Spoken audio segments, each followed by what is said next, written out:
53 of the Planning Act 1990 as amended. I'd like to call this meeting of the Committee of Adjustment of the City of Toronto to order. My name is Stan Komorik. I will be your chair this morning. I would also like to introduce my fellow panel members. On my far left is Natalia Popovic. On my left is Laura Alderson. On my right is Alex Adams. And on my far right is Bill Dalton. I'd also like to introduce Barbara Bertozik, our Deputy Secretary Treasurer for the Etobicoke York panel, who is at the far end on my left side, your right, and Barb's staff in front of us. And I think we're still working through some technical issues, but in the interest of time, I'd like to get started, and hopefully we'll have them sorted out by the time the opening remarks are done. So the Committee of Adjustment considers applications for variances from provisions to the zoning that apply to property, permission to extend or alter lawful non-conforming uses, and consents to sever property to create new lots. I'd like to do a land acknowledgement. We acknowledge the land we are meeting on is the traditional territory of many nations, including the Mississaugas of the Credit, the Anishinaabe, the Chippewa, the Haudenosaunee, and the Wendat peoples, and is now home to many diverse First Nations, Inuit, and Métis peoples. We also acknowledge that Toronto is covered by Treaty 13 with the Mississaugas of the Credit. Our procedure this morning: Committee of Adjustment public hearings are now conducted in a hybrid in-person and virtual format. Some applicants and participants will make their submissions in person, while others will participate virtually by electronic means through WebEx, an online digital platform. The meetings are also streamed on the Toronto City Planning YouTube channel, and anyone wishing to view the hearing may do so on YouTube. Those who want to participate virtually and have registered in advance will be connected with their computer, laptop, smartphone, telephone, etc., and have the option of participating via video or audio only. All virtual participants will automatically be muted on entry. When your item is called, you will be unmuted by the moderator, one person at a time.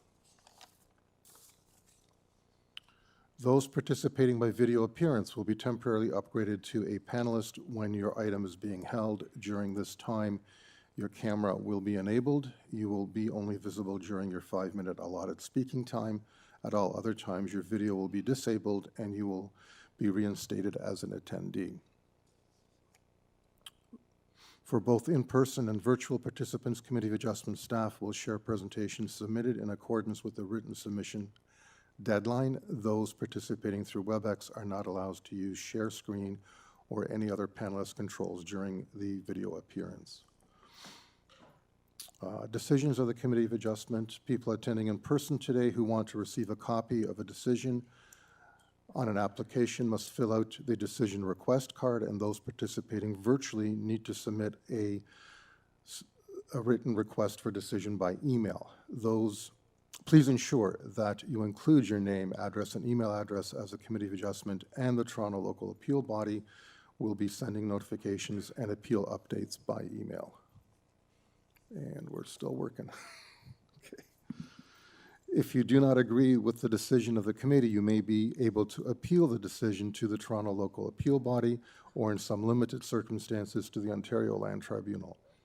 However, the provincial government amended the Planning Act and generally removed rights of third parties to appeal Committee of Adjustment decisions. Now only the applicant, the Minister of Municipal Affairs and Housing, specified persons and public bodies such as the City of Toronto are permitted to appeal decisions of the Committee of Adjustment. Appeal instructions are set out at the bottom of the decision of the committee. Our procedure today, we will call each item in order listed on the agenda. When you are making your submission, where an application is uncontested, the agent or applicant may proceed with their presentation if desired. When the committee does not require a presentation, applicants are to advise the chair should they wish to speak to the committee. The committee may ask questions and/or take the matter into committee for a decision. Each speaker, including the applicant agent, will be given a maximum of 5 minutes to address the committee. I will comment when you are reaching or when you have exceeded your 5 minutes. Any presentation or other material, as I mentioned earlier, that you wish to submit to the committee must have been emailed in advance of the hearing today, as staff and committee members cannot accept materials at the hearing. When addressing the committee, please clearly state your name and address. Please remember to confine your remarks to the matters outlined in the application. The applicant or agent will proceed first and will make their presentation. Please note that the committee may not entertain, as I mentioned earlier, revisions to the proposal at the hearing today. The committee may decide to defer the application if it is substantially revised to ensure that the revised application is accurate and to ensure that all of those entitled to notice of the application are informed of the changes. Secondly, the individuals either in support or opposition to the application will be invited to speak. We generally call on speakers in the meeting room and then those participating online. Committee members may ask questions of each speaker after they have finished their presentation. When all speakers are finished, the applicant or agent has an opportunity to do a rebuttal, but to rebut only those issues that were raised by the previous speakers. This will mark the end of the discussion. The application will then be taken into committee for a decision. Okay, so the first item on our agenda, do we have Bill with us yet? No. Okay. That should have gone slower.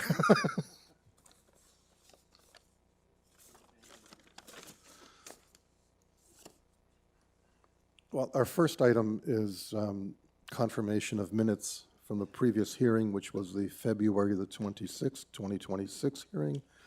Can I get a motion from a member that attended that particular hearing? I'll move a motion for approval. Thank you, Mr. Dalton. Seconder? I'll second. Oh, thank you, Alex. All in favor? Okay, the minutes are approved from the previous hearing. I'd like to get all of our panel members online before we actually get into the body of the agenda. So we'll first deal with closed and deferred files and then go to the top of the agenda and work our way through it. Madam Secretary Treasurer, I believe there are no files to be closed.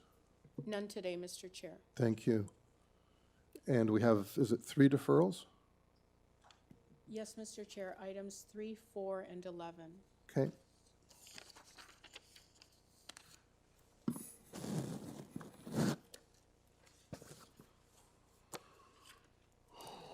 So we'll deal with the deferral items first, once we get our last panel member on board.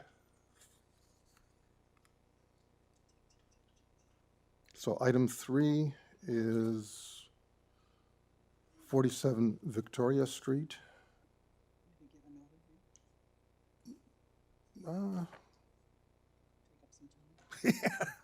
This is an application to construct a second-story addition above the existing dwelling.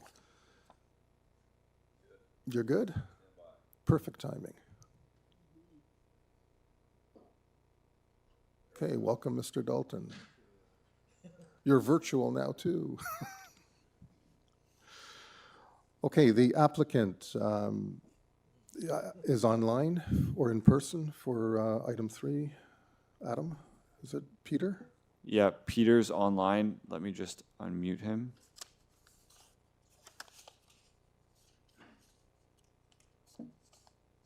Good morning, committee. My name is Peter Jeruzik. I'm with Arc Design Group, 60 Thistledown Crescent, Whitby, Ontario. Good morning, sir. I believe staff were requesting this item be deferred. Are you in agreement with that? Yes, we wrote an email in agreement with the deferral, and that is why we're before you here today. Thank you. And I believe staff wanted more time to process your application? We are in the process of reviewing the revising application, plans so- also to try to eliminate some variances. In talking with planning department, they had an issue with a little bit of the height and floor space index, so we're working with them to try to eliminate those variances. Perfect, thank you. And I have another speaker on my list. Adam, is that person in person or? Yeah, they're in person. Come on up. Good morning, Mr. Chair and members of the committee. Oh, sorry. Is that better? There we go. Good morning, Mr. Chair and members of the committee. My name is Sarah De Silva, so I live at 40 Alexander Street, and I'm here as an interested party because 47 Victoria is rear abutting my entire backyard. As they're deferring, I accept the deferral and appreciate that they're looking at the height and FSI variances. Those are two of my main concerns, so appreciate the deferral. Thank you. Great, thank you. Okay, is there anyone else to speak to this item? No, Mr. Chair. Okay, given there is no one else, I'll take it back to committee for a vote on the deferral.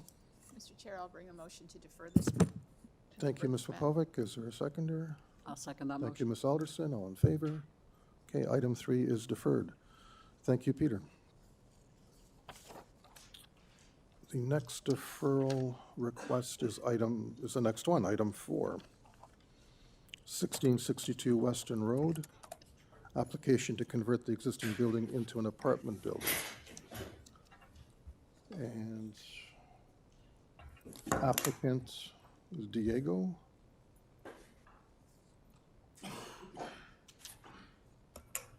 Yes. So Welcome. good morning. Good morning. Good morning, Mr. Speaker, and good morning, Committee of Adjustment members. Yes, so we're here regarding the 1662 Western Road Committee of Adjustment application. And as we were in agreement with the Committee of Adjustment staff, we are requesting the hearing date to be deferred. Okay, and the reason for the deferral is? There was an additional variance that was Right. identified like past the 10-day notice Right, period. so it's for an the automatic an deferral automatic. because Yeah. it's missing from your notice. Okay. Very good. Given that, I don't think we need to speak to anyone else. If I can bring it back to committee members. And since my microphone is on, Okay. I'll make that motion for an automatic deferral because of the examiner's notice. Thank you, Laura. Seconder. I'll second that, Mr. Chair. Thank you, Ms. Popovic. All in favor? Okay, that item is deferred.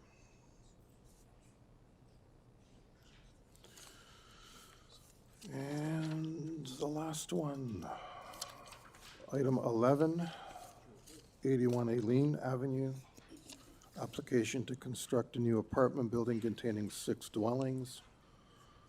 And the applicant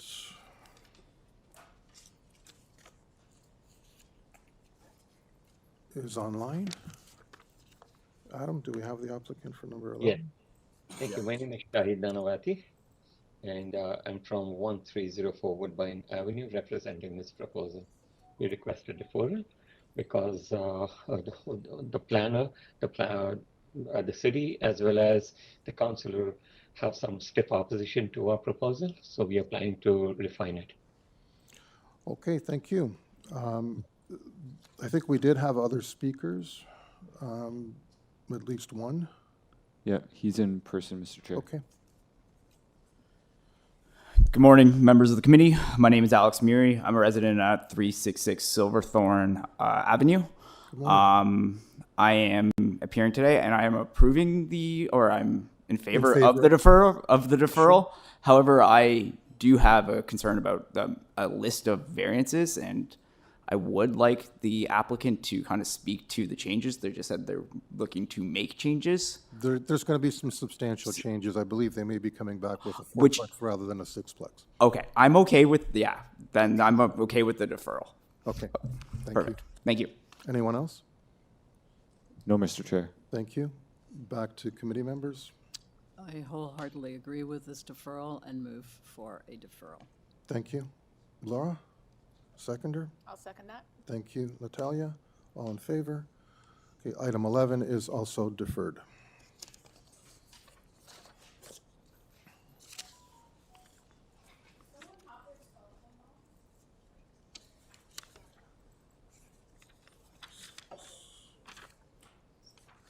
Two, three. Just give me a sec to get reorganized. Sorry, Mr. Chair, while you do that, I have a call-in user that I don't recognize on my list. I'm just going to check them. Hi, call-in user with the phone number 647-818. Yes, Hi. good morning. Hi, can I get your first and last name and which item you're speaking to, please? My name is David Kadeni, and I'm speaking to the development at 57 Gaydon Avenue.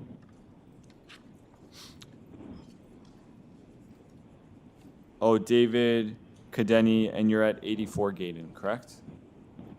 Yes, I am. Okay, thank you.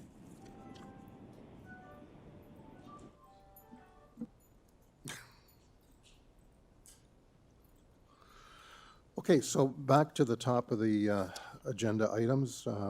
Item 1, 20 Guestville Avenue. This is an application to legalize and maintain the existing detached garage.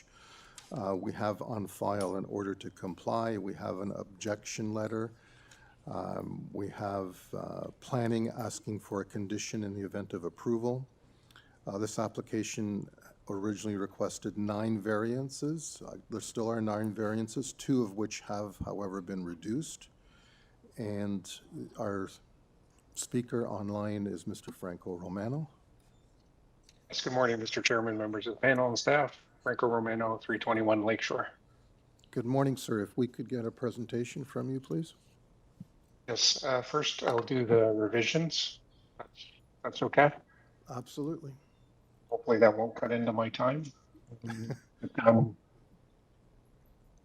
Excellent stuff. Appreciate it. So variances number 7 and 8 have been reduced, and staff have the markup there. So the rear yard soft landscaping has been increased to 42.07%, which is 46.32 square meters.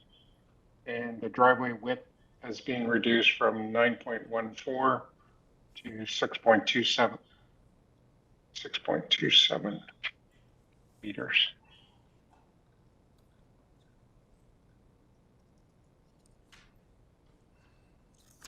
So actually that should say 6.72 meters. Not 6.27? Yeah, just, 6.72 meters. Somebody did a dyslectic thing there. Yeah, that's okay. I do that all the time too. The CRA is not happy. They're never happy, Franco.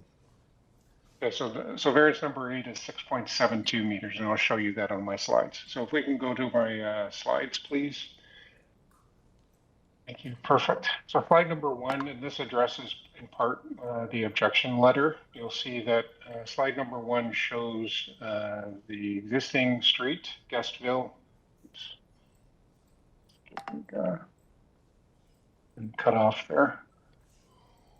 And you'll see the subject lands over to the top right of the air photo. And then in behind is Greendale Avenue. And across the street are residential properties, but they back onto Westlake Park, so I didn't include those. So what I've done here is identified where properties have rear yard accessory structures, largely garages, but also sheds that encroach. And it is a common prevailing characteristic. There were 31 encroaching structures on 30 properties. So one of the properties has 2 encroaching structures. So that represents just about 50% of the properties that I'm showing here on Guestville and Greendale that have encroaching structures. So it's not uncommon to have this kind of condition. And if we zoom in on the subject site, you'll see that the rear yard has the accessory structure, and then in white or light gray, that is the driveway. It is a mutual drive with a neighbor to the south, which is number 18. So access is provided, and of course there's a bit of a turnaround area there in order to get into the parking space. You'll see that even the neighboring property at number 18 has a vehicle parked beside the garage. But along this street, you see rear yard, soft landscaping, and hard surfaces being commonly deficient under the zoning bylaw. Go to slide number 2. This shows the site plan, a former survey in the middle, and then the ground floor plan on the right-hand side. The owners basically were trying to improve, and they didn't mean to obviously not not follow the rules, but they were looking to improve what was a formerly existing garage that was dilapidated and falling over. And that garage was located on the property line and in part actually extended over the property line. That is the wall of the garage. And that's what's shown on the survey, shown on the ground floor plan on the right.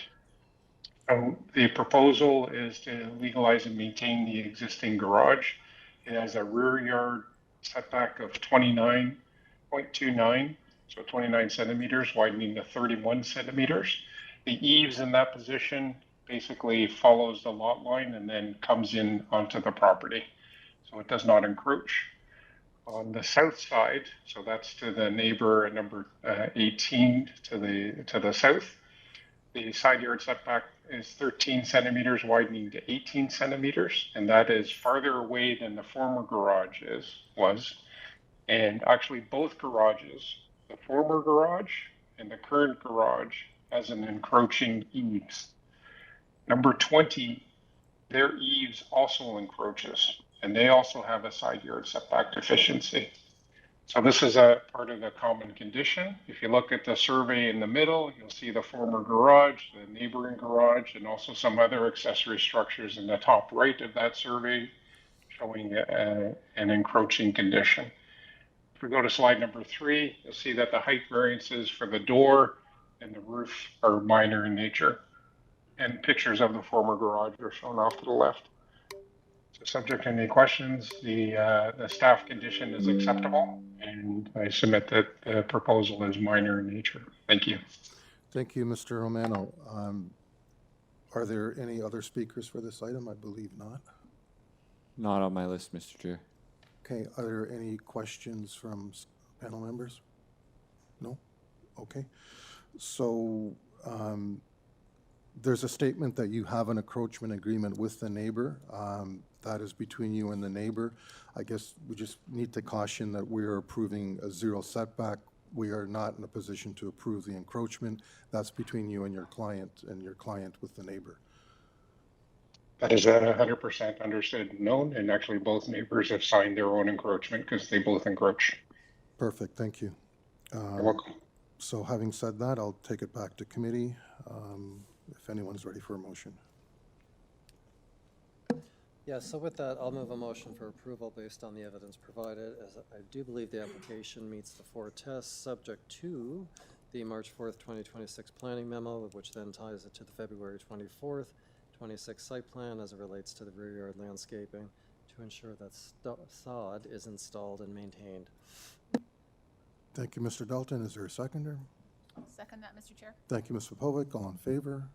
Okay, that's a unanimous approval. Thank you. And that was on the amended application, correct? Correct. As revised, yeah. Thank Sorry. you, Mr. Romano. Sorry, Mr. Chair, before we move on, if you would indulge me in sound checking one more Absolutely. person. Louisa? Louisa?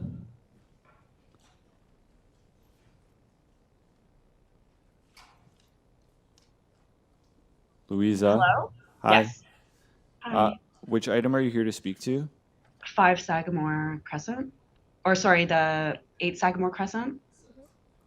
8. And you're at 5? I'm at 5. And can I get your first and last name, please? Louisa Chen. Chen? Yep. Okay, thank you. Thanks. Thank you. So item 2 is 2255 Keele Street. This is a application to legalize and maintain the location of the existing building and the restaurant and office space within the building. The existing building encroaches beyond the rear and south side lot lines. Sorry, there are 3 variances being requested. We have an order to comply. We have planning chiming in that they are now okay with the application. Ravine Natural Forestry Protection has advisory comments, and TRCA has a statement that is no longer part of their control area. Our applicant agent is Ida Evangelista, and I believe Ida is online.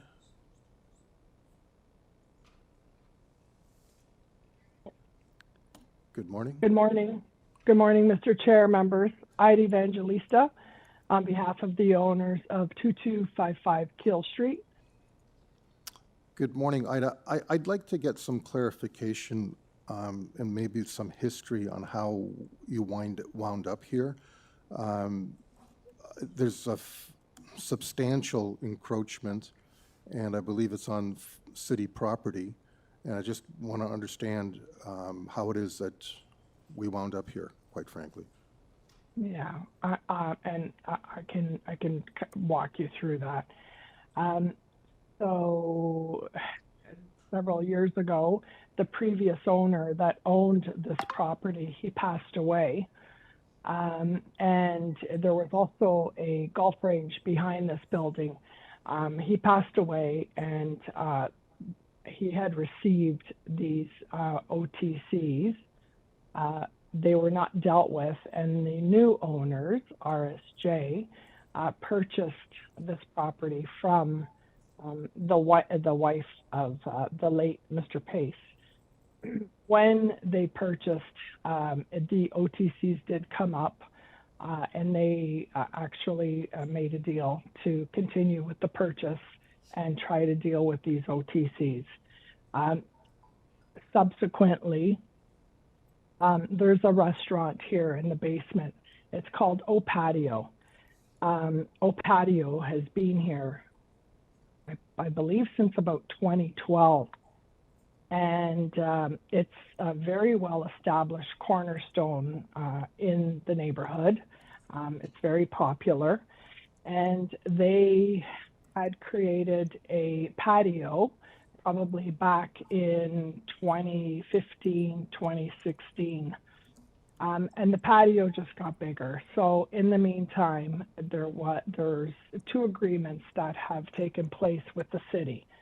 One is a license agreement that gives the owners permission to park on their property, on a portion of their property. And as you see in my submission, I've highlighted all the parking spots, and I've taken different angles of the building so you can have a clearer picture.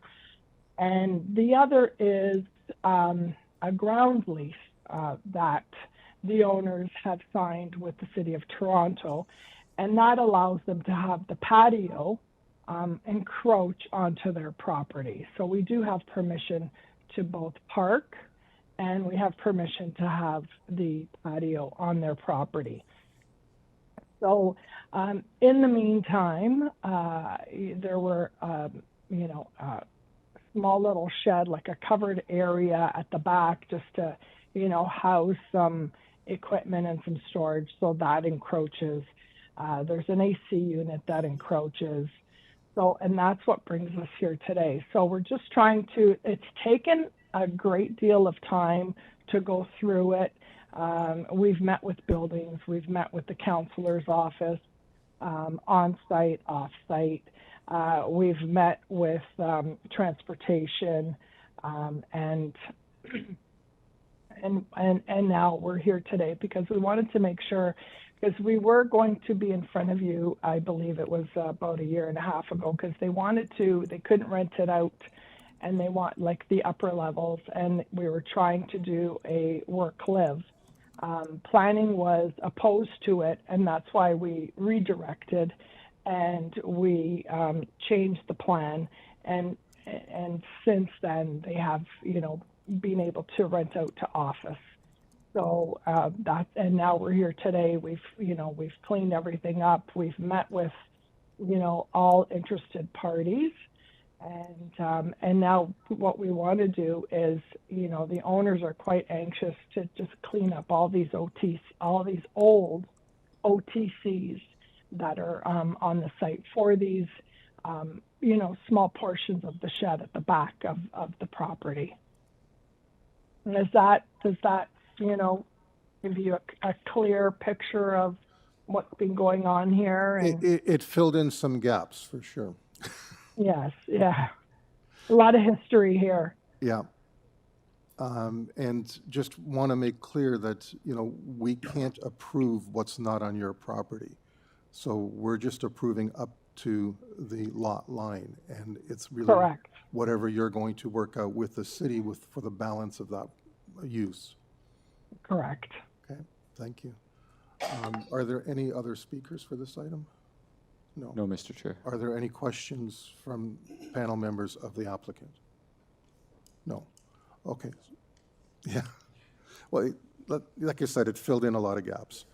So let's take it to committee then for a decision. Sure. So with that and the additional information, and thank you, Ida, I'd move a motion for approval as the application meets the 4 tests and there are no conditions. Thank you, Mr. Dalton. Is there a seconder? And because community planning is okay with this now, I'm happy to second that motion too. Thank you, Ms. Alderson. All in favor? Okay, that application is unanimously approved. Thank you, Ms. Evangelista. So item 3 has been deferred. So we are, and item 4 has been deferred. So we are skipping over to item 5, which is 58 Shaver Avenue North. This is an application to construct a new detached dwelling with an attached garage. There is one variance being requested, which is the height. Forestry is requesting conditions 2 and 3 in the event of approval. We have an arborist report on file, and we have 3 letters of support. And we have Anne Marie Hoffman as the agent. And I believe she would be online. Yes, hello, hi, I'm here. Good morning. Good morning, good morning. Okay, I don't think we need a full presentation. Just trying to, yeah, if you could just give us a really brief overview. Okay, so good morning, members of the committee. My name is Anna Hoffman, and I am an agent acting for the owner of 58 Shaver. My client is seeking to build a modern style residence featuring a clean contemporary flat roof, and we are asking for a minor variance of the requested height of 7.5 meters. So I believe that our proposal will maintain the intent of the official plan by by contributing to the neighborhood reinvestment and reflecting the contemporary architectural expressions, as well maintaining the low-rise character of the area. Although the height exceeds 6.5 meter flat roof limit, the massing scale and the seating of the home remained appropriate. No adverse impact on the light, privacy, or neighboring properties. The variance is minor in nature and desirable for the appropriate development of the property. We have 3 letters of support from the neighbors, and I'm in contact with the Tree Protection and Planning Review, and she's waiting for the committee approval to give us a go-ahead with that. Thank you. Any questions? No? Just one quick question. You're okay with urban forestry conditions, numbers 2 and 3? Yes, Okay. Yes, of course, yes. And there's no other speakers, Adam? No. That's correct, Mr. Chair. Okay, perfect. So let's take it into committee, please. Since I have my mic on, Go ahead. I will make a motion to approve this application. I believe it meets the 4 tests and subject to urban forestry conditions number 2 and 3. Thank you, Ms. Alderson. Seconder. I'll second that. Thank you, Mr. Dalton. All in favor? Okay, that's unanimous approval. Thank you. Thank you. Sorry, Mr. Chair. Go ahead. Thank you. Call in user 5 with the phone number 416254. Is this Pat? Yep. Hi, Pat. Perfect. Okay. Awesome. I'm going to put you back on mute, and you'll get called when it's your turn to speak. Okay. Okay. Item 6, 8 Sagamore Crescent. And this is an application to construct a second and third-story addition above the existing dwelling and a new front porch. The existing dwelling will be converted into a fourplex. There is one variance, which is 2 meters in height. And Metrolinx has advisory comments. We have 30-plus letters of objection, and we have an arborist report on file. And the agent is, I don't know if he's in person or, oh, okay, come on up. Good morning, Mr. Chair and members of committee. Can we get your name and My name I guess we know your address, but okay. My name is Gintam Barakhtari. I'm the owner of 8 Sagamore. Okay. I apologize if I'm going to mess up the words because it's the first time here. No problem. Yeah, we applied to make a fourplex trying to help the city, of course, while helping ourselves in it. And as you can notice, it's only one minor variances on the height, and it is on the perimeter walls because we don't like to have setbacks or flat surfaces, flat areas within the floor height, because a lot of people use them as balconies and parties in summertime, you know, barbecues and stuff like that. So we want to have the whole thing enclosed within the perimeter walls. Okay. And yeah. It's your time. I'll ask some questions at the end of your time. Well, that's the only thing. We're just trying to do our part in here. It's not like I know a lot of people are saying that we're going to cut the trees and stuff like that. We love as a family. We love trees. No trees are going to be harmed or pulled out. I have a family of 7 members, so I understand the concern of the neighbors that they have little children. They are worried about the traffic and people parking there or speeding, but we all live in subdivisions. I'm never worried about the neighbors that live there. I'm worried about people that just drive through, so I wouldn't see it as a danger for cars. We have a long parking there, which is one of the longest in the subdivision, I would say. So that can be used for parking on the cars of the residents. I'm aiming to get families in there, not to have it a frat house and students. No offense to them, but being a family member myself, I don't want parties around my property. So I'm trying to kind of cover all those for the neighbors while I'm doing what I'm doing, and of course helping out. The properties are going to be below rental market. I'm not greedy. It's not going to be market value. It's going to be under it. So we can't hold you to that, so we can't. Yeah, want to get into regardless, I just want to put it there. It's not like I'm doing it for greed. It's just a long-term investment on my part. Okay. So I try to accommodate all the neighbors with their needs, but height-wise, I know I have 18 Sagamore, which is a bit higher than my property will be. My property is still at least 1,000 square feet smaller than 18 Sagamore, but again, it's their property, so I have nothing against that. 5 Sagamore, it's complaining because our property is going to be too high, while their house it's higher than ours, as it is. What's your overall height limit? The overall is going to be 9.5 meters max.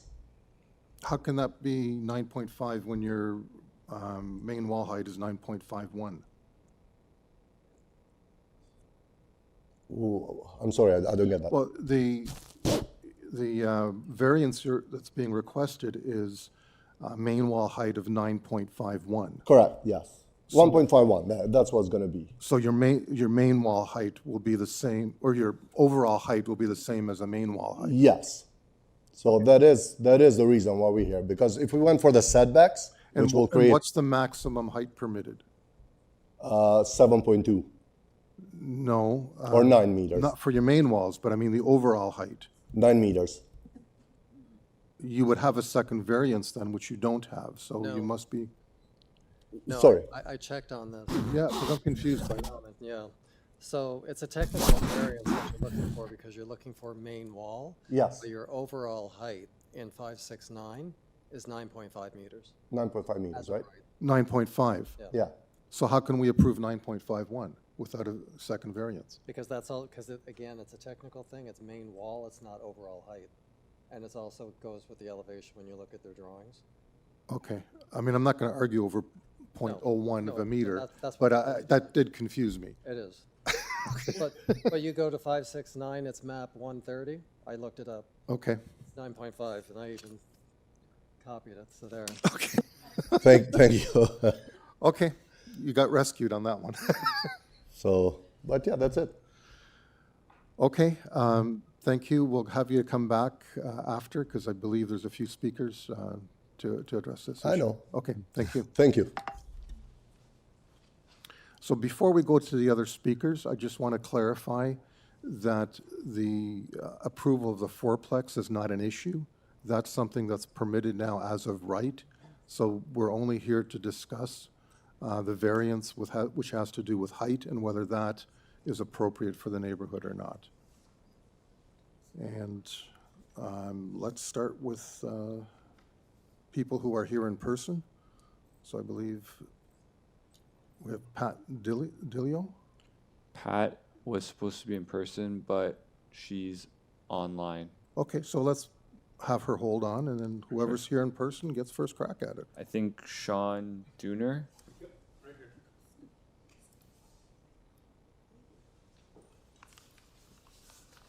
Hello, Chairman. Good morning. Hello, Committee. My name is Sean Dooner. I live on Sagamore Crescent. I understand that the variance increased to 9.5 meters. Pardon me? Your address? 15. Thank you. I understand that the variance of 9.5 meters does not seem significant to certain people, but to the homes completely adjacent to it, it would dwarf them. It would also probably have an impact on their on their home values negatively. I think it would also pose a problem for the rest of the street as far as home values are concerned. I'd like to know if consideration has been taken into all of the parking. There doesn't seem to be a significant allotment for parking on the current project plan, which means people might have to park on the street. The street currently has a congestion issue. As of the beginning of 2026, we've had 4 parking inspectors on the street issuing tickets. People who move into this fourplex, small apartment building, should they have to park on the street, will immediately be subject to parking tickets. The increased congestion at that end of the street, with the amount of small children that are already living there, doing as small children do, which is play, run around, the increased congestion would decrease the sight line for drivers. I'm not so concerned for the drivers that currently live on the street. We are aware of the children. It's the decreased sight line for Amazon drivers, Uber drivers, people coming to visit that aren't aware of the amount of children there. It does lend itself to the possibility of something very serious happening. Home density. I have a significant issue with the possibility that home density could become a problem as far as people are concerned. I say this with experience. There was a home on Sagamore Crescent some years ago that was sold to an investor that converted it to a rental property. Within 6 to 8 months, there were 12 to 15 people living there, many on mattresses. We know that because when the home was resold back to a single-family dwelling, there was a stack of mattresses on the front boulevard for pickup that was 8 feet deep. I'm very worried that could happen again. 3 stories with a basement, if not being watched, could have 40 people in it. I recognize that there is a dwelling bylaw in the city, permissible people per square meter. However, enforcing it, calling the city to complain about it, and then having action taken can take a very, very long period of time. Not to mention that we're asking for transient people to be living there. By transient, I don't mean bad people. The average stay for apartment dwellers in this city is 27.5 months. The average stay for family dwellings is decades. That does not enhance the neighborhood, adding that many people to it. There is nothing that I can see positive about this. The neighborhood itself, the people in the neighborhood, have spoken out through petition, through letters of disagreement, that everybody is opposed to this. There is not a positive enhancement. So I ask the committee to seriously consider the moving forward with this project as nothing good for our neighborhood. It does not help us. It helps the person building it. Thank you. Thank you. Don't go away, just in case we have some questions. Don't go away. I have a question. You have a question? I have a question as well. Go ahead, Laura. I'll ask mine later. In terms of I know that the Crosstown LRT is going to be extended along Eglinton. That's many years away. Who knows how long? If it goes like the previous one, it's. I might be dead when that's completed. So, in your estimation, I'm looking at it right now, in your estimation, what is the closest subway station to this property? Is it the Kipling. Mount Dennis station, or is it Kipling? It's Kipling. It's Kipling, not Islington, okay. No, it's Kipling. So it's about, would you say it's about an hour by bus? No, I'd say about 40 minutes. About 40 minutes by bus, okay. So it's not really near a transit hub. It's a bit of a walk to the bus stop too. Yeah, it's not I'd really near a say transit hub. more than a bit. Is my point. Well, you've got TTC right at the end of Sagamore on Gentian. It's near a bus stop, but it's not near a major transit hub right now. But it will be in the future, probably. Well, most I definitely. just wanted to clarify that. You know, the other thing that this opens up to is precedent. Were this to be let to move forward, it doesn't stop anybody else, any investor, from coming into the neighborhood, purchasing a property and doing the very same thing. This neighborhood was established 70 years ago as a single-family dwelling neighborhood. The proposal, this proposal, stands to change that whole ambiance of the neighborhood that has existed for decades. I think the general zoning bylaw has already done that. And if it weren't for the main wall height, someone can come in and do this as of right without even coming to this committee. Right, but it's as citizens, gonna we're impact- allowed to say no. Absolutely, but We're allowed to say no. There are not a lot of people that agreed with what Mayor Chow did with the bylaw 3 years ago. Not a lot of people. So that statement, I hear you, but as a citizen, But that's as the the citizens here, I'm just saying that's the context in which we have to. I understand. And just a few days ago, it was put down in another neighborhood. Yep. And then the mayor came out and said there needs to be more education for Committee of Adjustment people to adhere to what her law was. Yeah. I don't agree with that Well, statement. we don't necessarily agree with that statement either.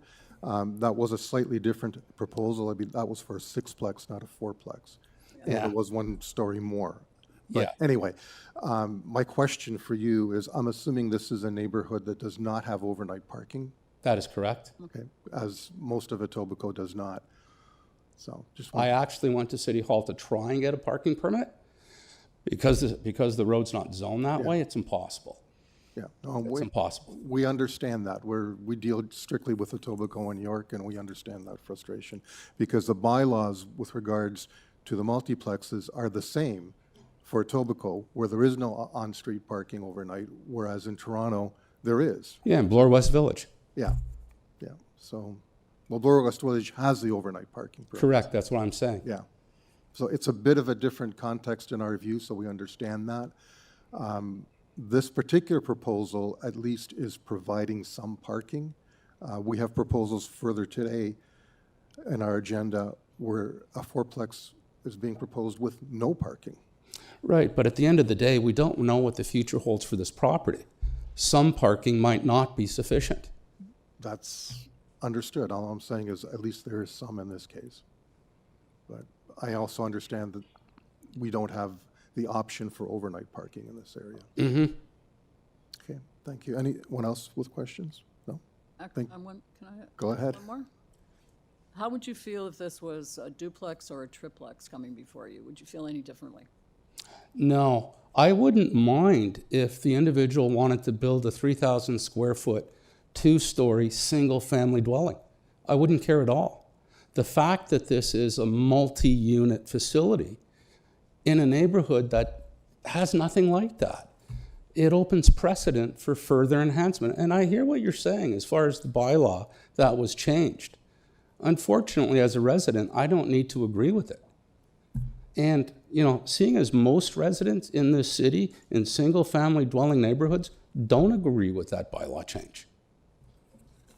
That is not a caveat to just allow it to happen. That's why we have an election coming up this year. Yeah, unfortunately, she seems to be in the majority right now. And also, just to clarify, we do operate as an independent body, independent from council. So we are appointed by council, but we are an independent body. Well, that's good to know. With our own thoughts. That's good to know. Sometimes. Sometimes. Okay, thank you. Okay. Miss Angela?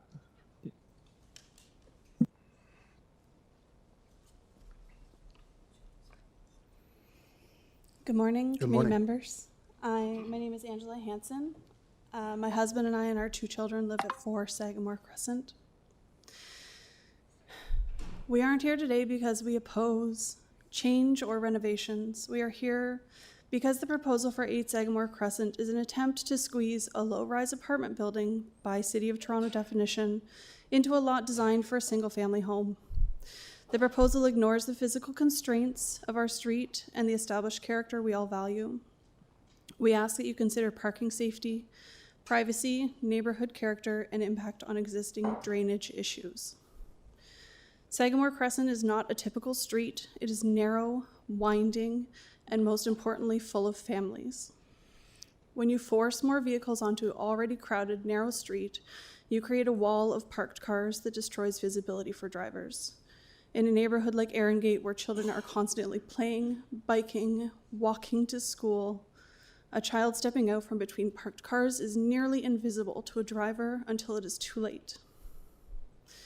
The lack of on-site parking for this proposal will inevitably push more vehicles onto street parking, and this is not about a lack of availability, it is about public safety.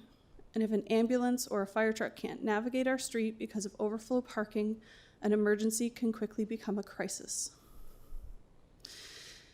In the recent decision at 28 Valiant Road, this committee rightly recognized that adding density without adequate parking creates an undue burden on existing infrastructure. On Sagamore, that burden isn't just measured in traffic, it is measured in the safety of our children and our neighbors.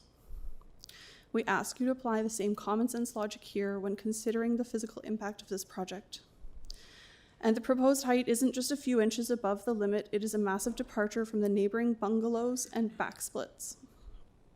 Because of the elevation, the windows will look directly into the private backyards and bedrooms of immediate neighbors, stripping residents of their right to privacy and creating significant shadowing. The Toronto official plan requires that new development respect and reinforce the existing physical character of the neighborhood. This proposal does the opposite.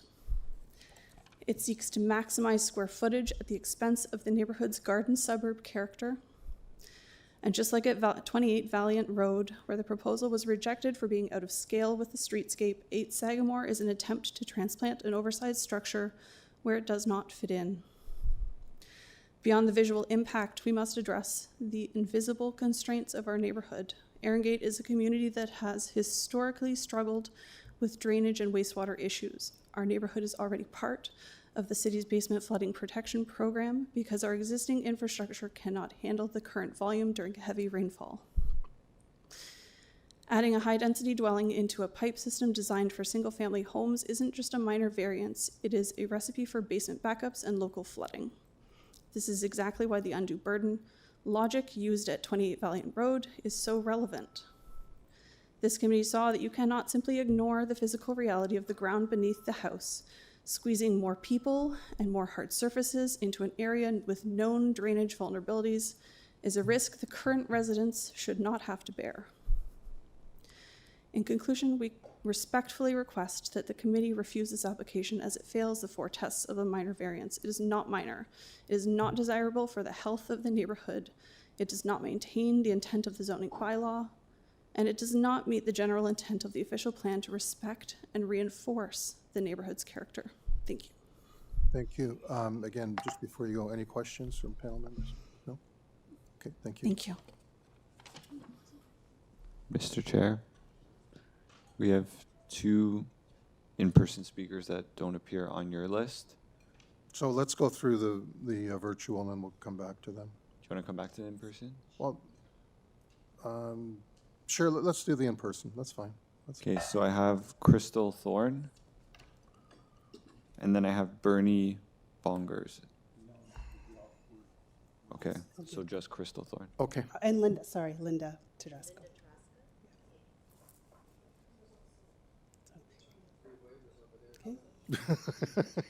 Okay, can you just state your name and address and we'll get to the others later? My name is Crystal Thorne. I live on 30 Littlewood Crescent. I'm a resident of the Erin Gate area close to Sagamore Street. And a lot of what my concerns have been addressed by two previous speakers. But just also wanted to mention that, you know, the area in 2013 was deemed as a flood zone. There were a number of floods because it's an older area. So again, the strain that this fourplex would put on the neighborhood could potentially see resurgence of that issue. And also this to traffic. There's an elementary school just blocks within the home. So again, just re-emphasizing that, you know, there are a lot of young children around the area, and the traffic, the volume of traffic that comes in and out of the street would not be good for the area. So that's it. Okay, thank you. Thank you.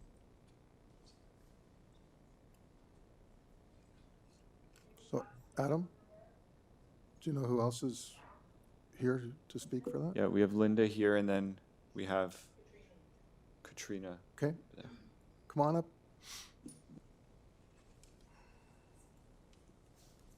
Hi, good morning, everyone.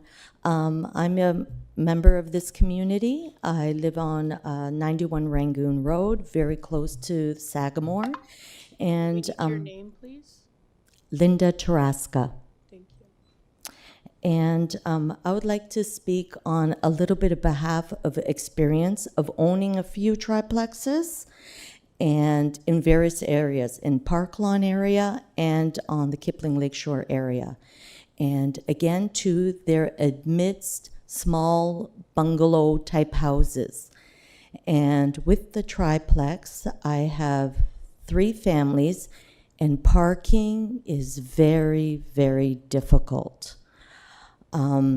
We had to transform the properties a lot to get this parking in place.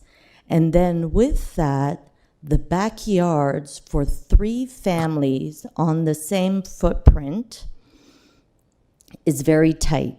There's storage issues, there's barbecue issues, there's volume issues. And I constantly deal with that from my neighbors who have bungalows.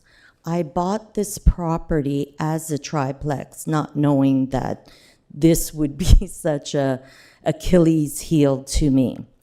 But moving forward, also too, I'm talking about the day-to-day living stuff, the garbage bins. When you have garbage for an area that it's a single dwelling family house, it's considerably smaller. Now when you get these big gigantic bins, where are they going to store them? Where, when they go out on the street, it's going to clog up the traffic, the parking. Because I know at my house, we have 2 large bins, garbage bin. It really takes up a lot of space. And saying that, with 4 families, there are many people who own pets as well. So now that's getting more and more congested in an area that it was really meant for single family homes.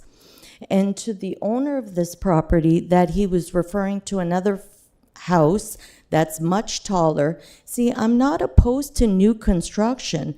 It would just be if it's a single dwelling homes. It makes a difference. Like previously, the woman on Shaver Avenue was saying that home will enhance their neighborhood.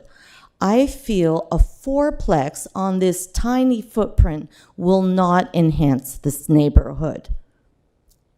That's my opinion on that. And I was talking about, and the parking.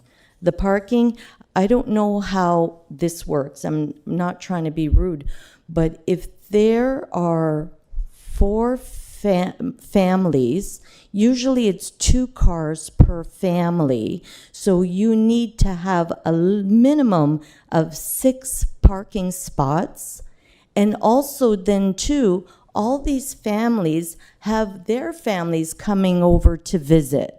Now, I know in our neighborhood when it's Christmas time and that, it gets busy with these single dwelling houses. How will that happen in these 4plexes where it's 4 families. And I'm saying minimum 4 people in a family. I'm just trying to do the math. Right? It does get tight, as they say, density. Sorry. And that's what, and to my last point,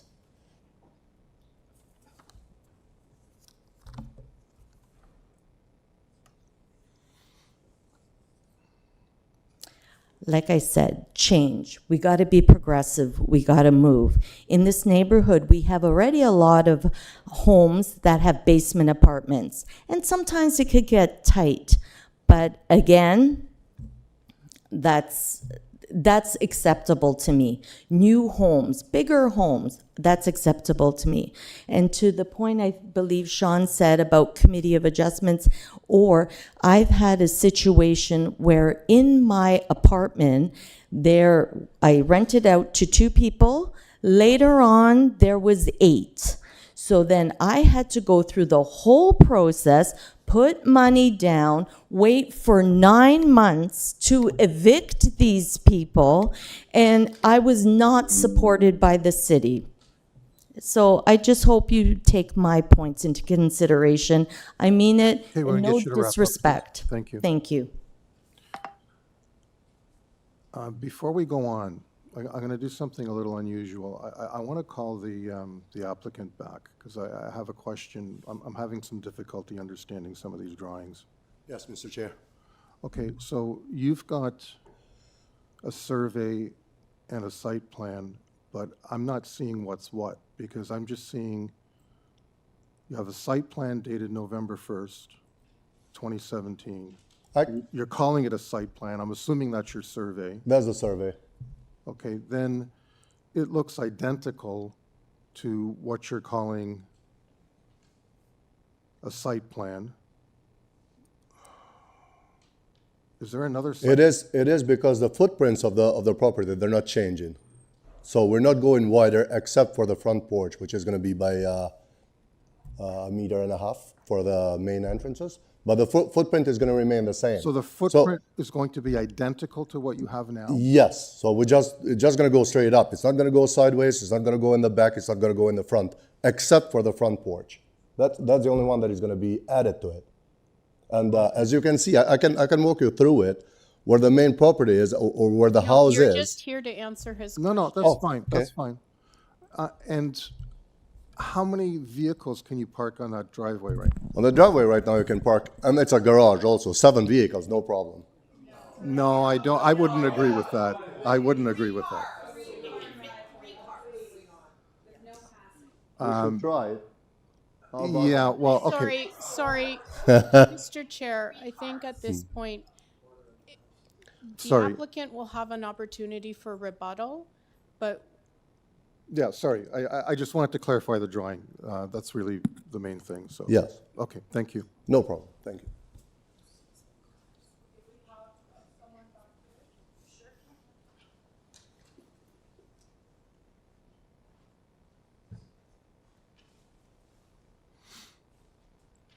Okay, good morning, Mr. Good Chair morning. and committee members. My name is Katrina Pillow. I live on 18 Sagamore Crescent. And I am here today to formally oppose the proposed fourplex development plan submitted for 8 Sagamore Crescent. As longtime residents of this community, over 16 years, this proposal seems excessive and self-serving. While we recognize that and appreciate that the city's vision to create affordable housing,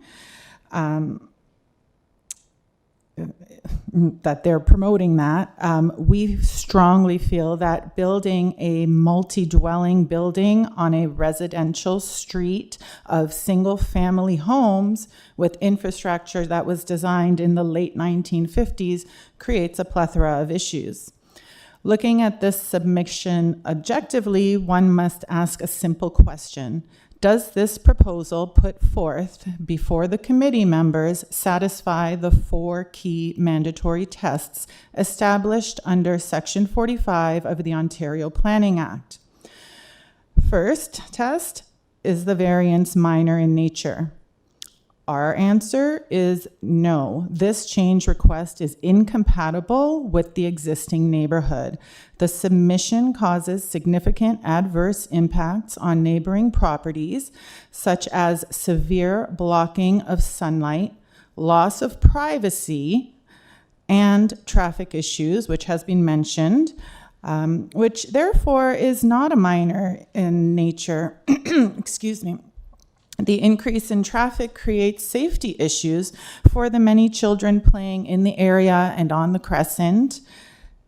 The second test is the general intent and purpose of the zoning bylaw maintained. This proposal breaks the fundamental purpose of the zoning regulations by breaking both density and height guidelines. Currently, street I'm parking. going to interrupt you for a minute. I want to come back to my original comments. That a fourplex is not what's being, there's no variance for the fourplex. That conforms to the current zoning bylaw. So it doesn't break the bylaw. The only issue here is the one variance, which is the height. So the question is, does this building, by exceeding the height, conform to the nature of the neighborhood? It does not. That's fine, but I'm not going to allow you to talk about how a fourplex is not conforming with the bylaw, because Okay. that's no longer the bylaw. This is my No, husband. We live no. at the same home. Okay, if you want to finish her time, you can do that. I just want to add one simple note. It's also density as well. We need your name. There's no variance for density, and so therefore we cannot challenge the density issue here. But under section 45, it does speak to density as well. It does, but this particular application does not exceed what's allowed under the current bylaws for density. So if they were to comply with height, they could apply and get a building permit. With that density, So you can stick as many homes or rooms with The bylaw. up to 4 units. Multiplex. Up to 4 units. That's the context in which we are now dealing with. Sorry, can we get your name? It's Vito. Vito? Pucci. Yeah. Thank you.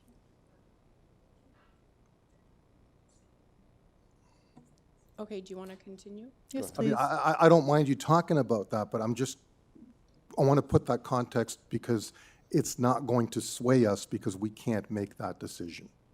Okay.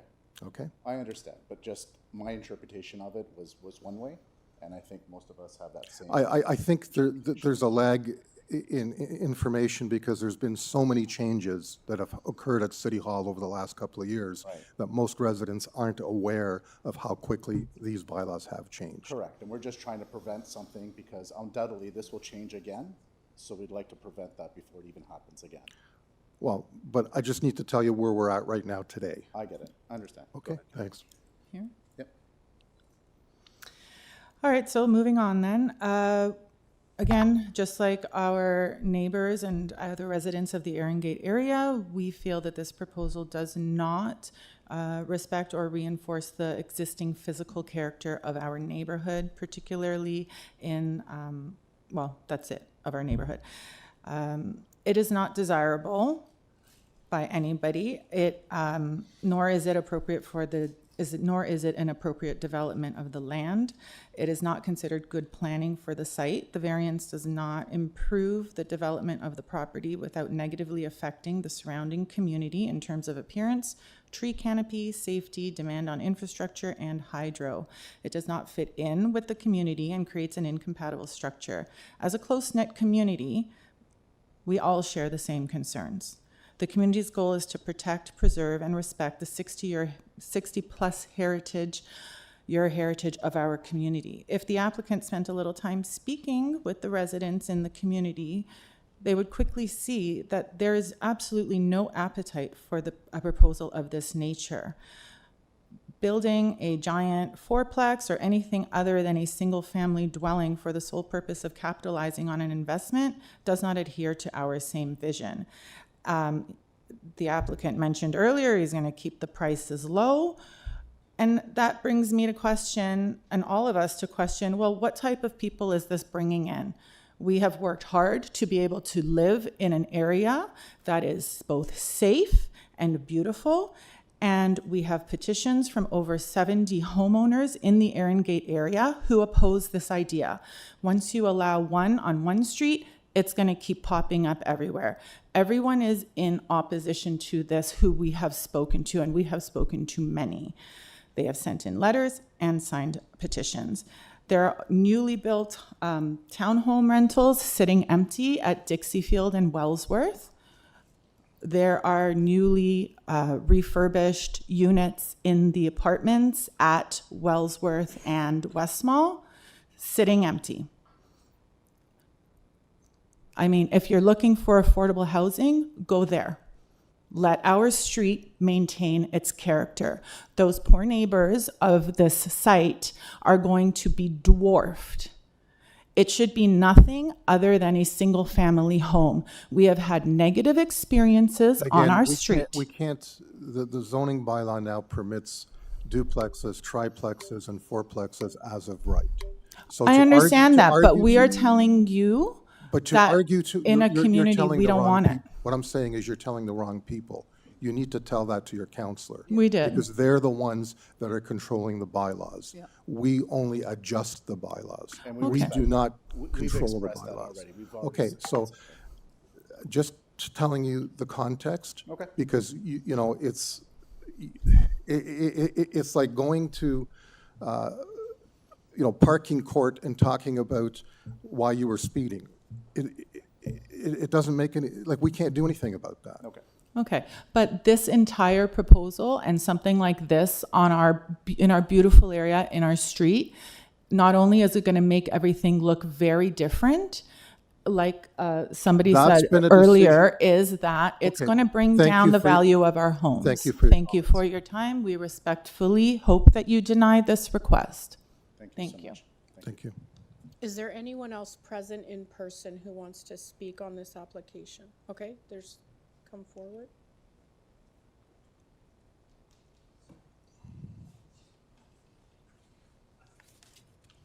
Good morning. Hello, good morning. My name is Amy L. Carey, and I live at 6 Sagamore Crescent.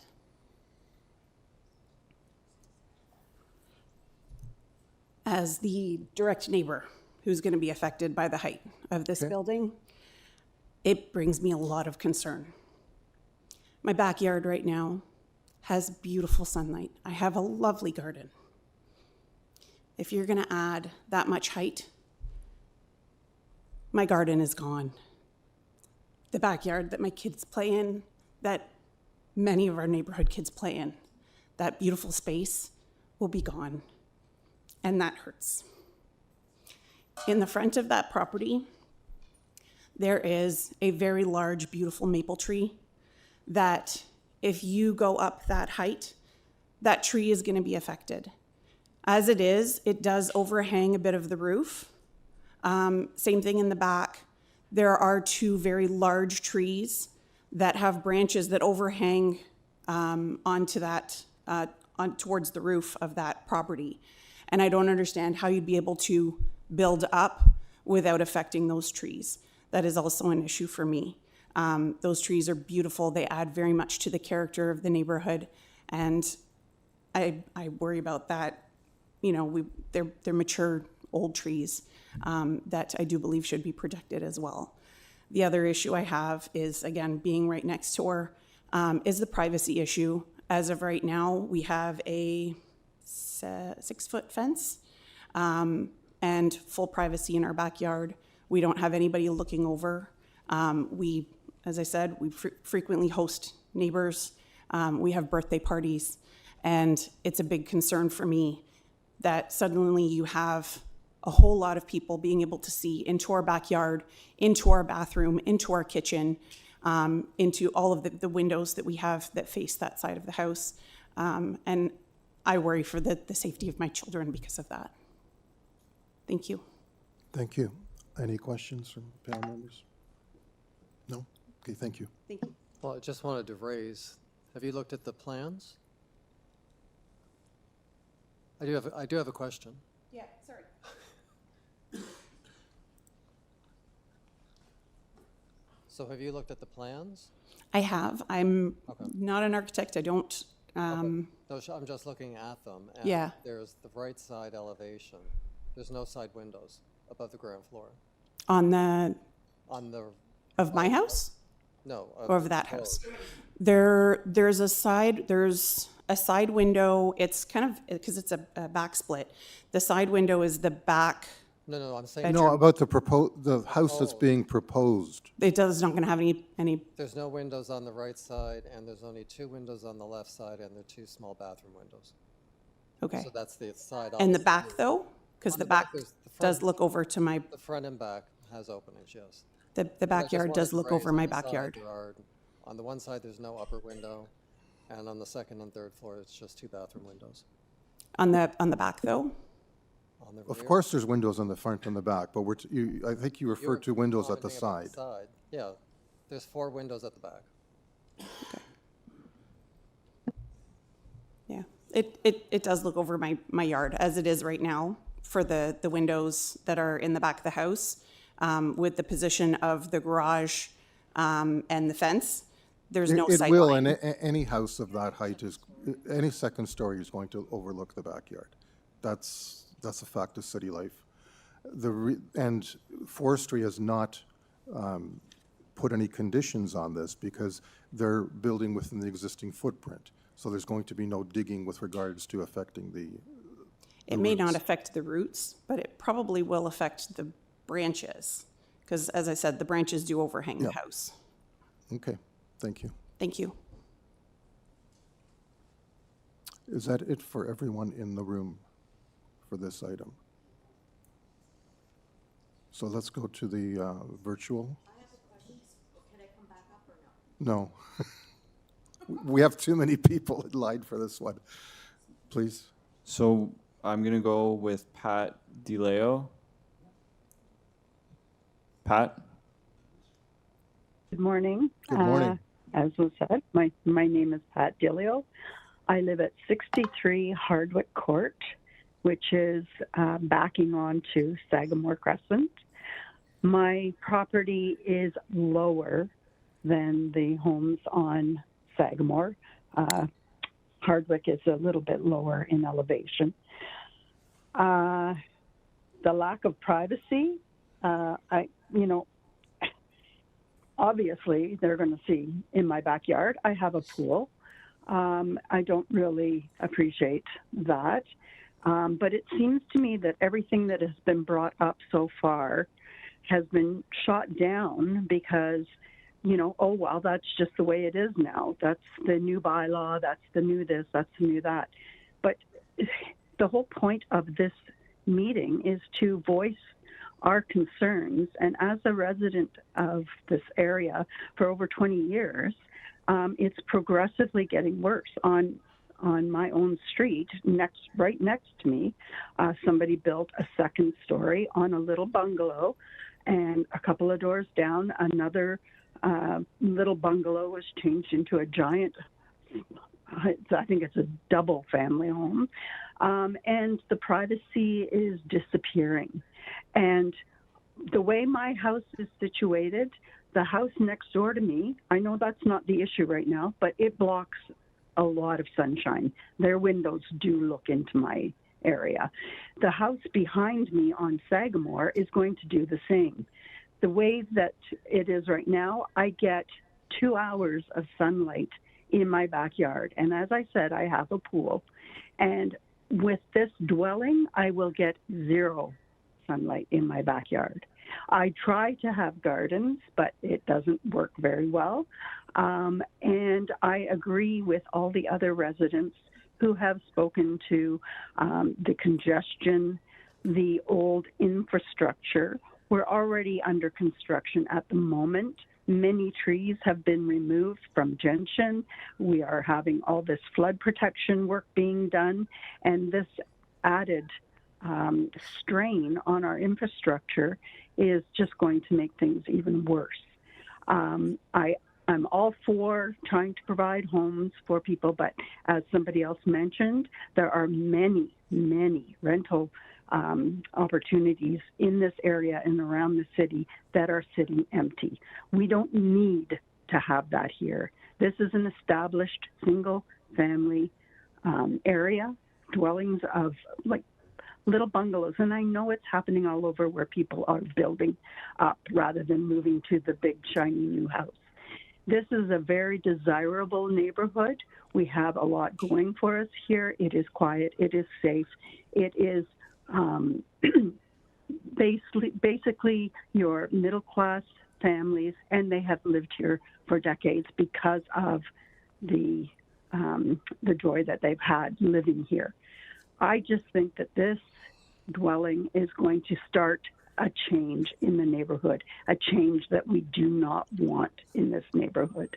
And, you know, I really feel like they need to listen to our voices, because we are the ones that have kept this neighborhood going for all this time.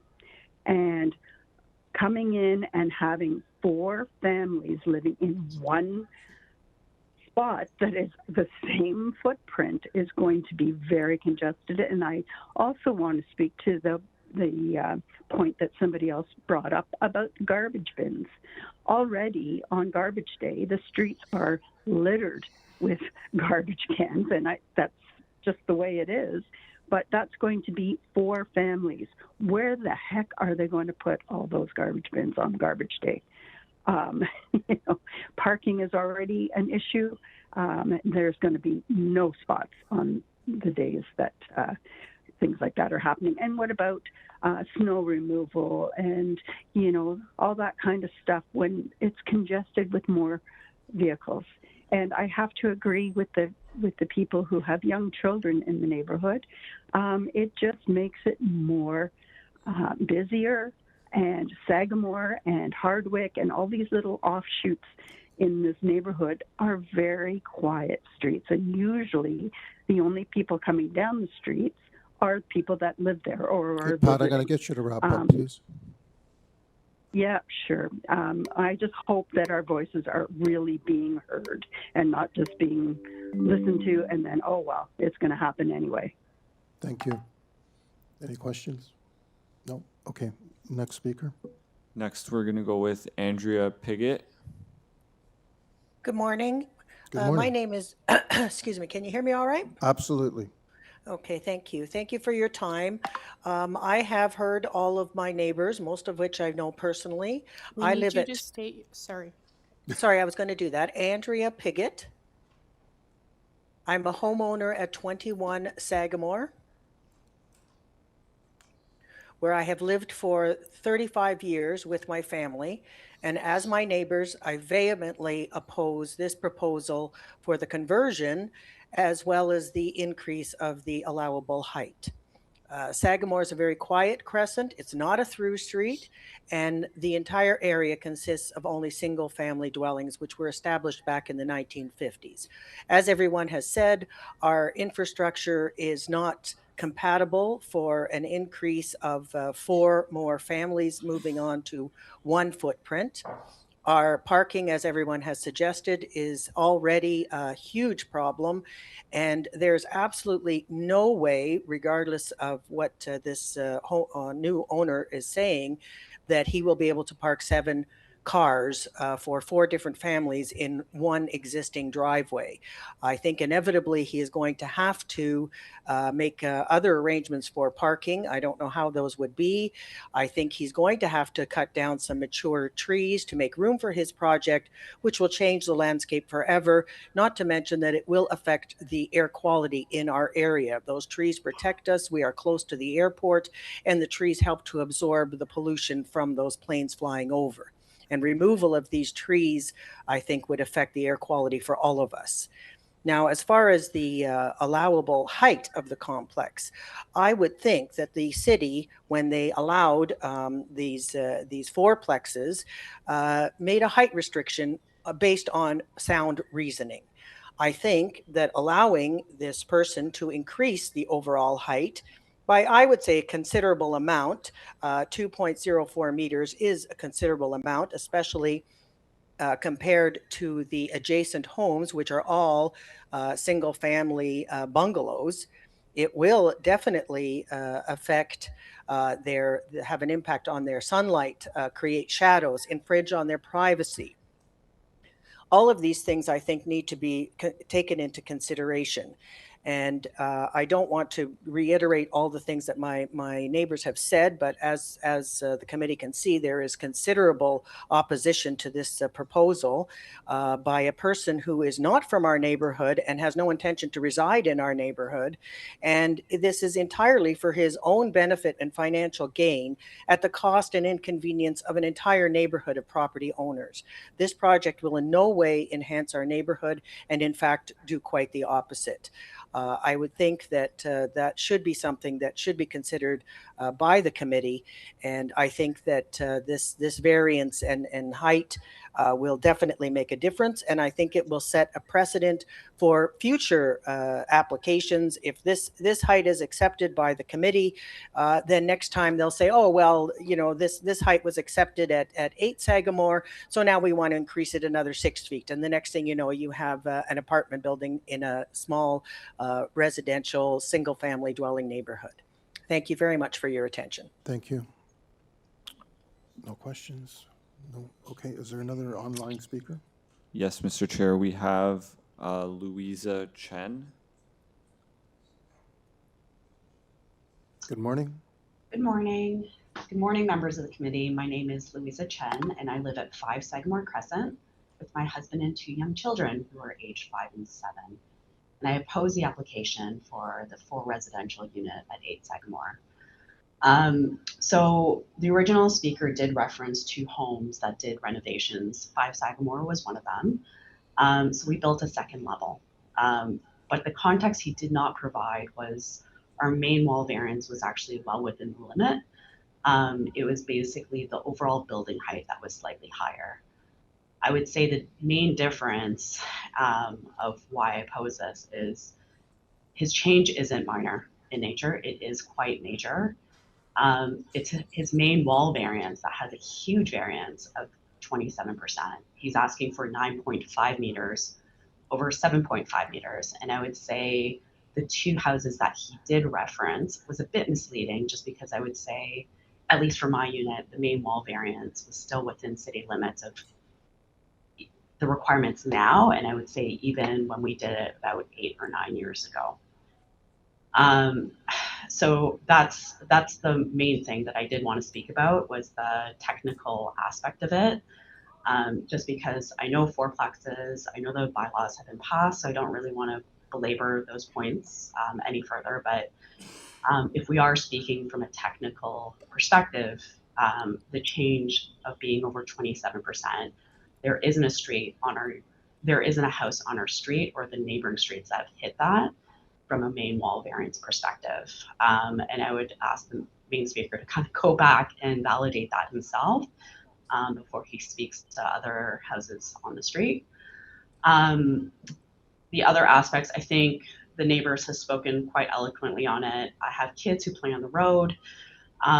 Really, it's the infrastructure that supports the street. So the plumbing, the sewage, and the parking, and just are issues that I know are more not really the technical considerations in it, but like I hope they are at least considered in your decision making. His response, to be honest, of fitting 7 to 8 cars on his parking lot did concern me. And I hope it actually concerns you guys as well when you kind of actually look at the plans, just because of how well thought out his answers are.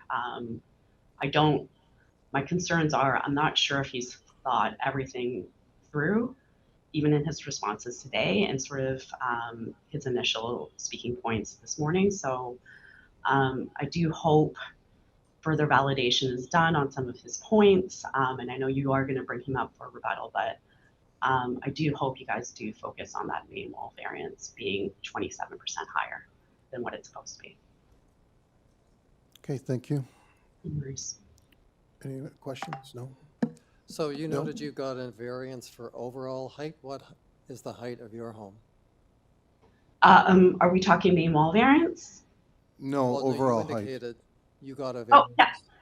Yeah, so my overall height, sorry, let me just pull it up here. My overall height variance, I think was, here it is. It is 7% over what was permitted, and it was 10 meters. Right. So 7%, so you know the overall height limit for that area is 9.5 meters, correct? Correct. So you got 10, but they're not increasing the overall height, they're just increasing the main height. For now.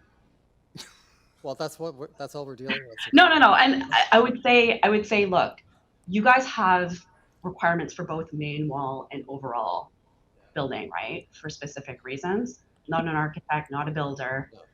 There's context, right? But you Yep. guys have specific requirements for both. Yep. I would say my overall building height variance was 7% over what was allowed. My main wall wasn't. Right. I would say his main wall right now is 27%.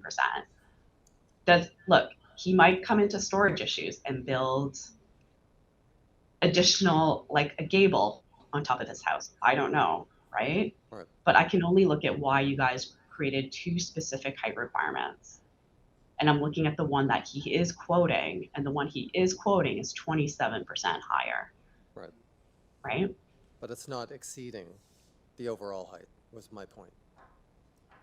That wasn't referenced on the papers that were submitted by City of Toronto to us. So I couldn't really take a look at that. Okay.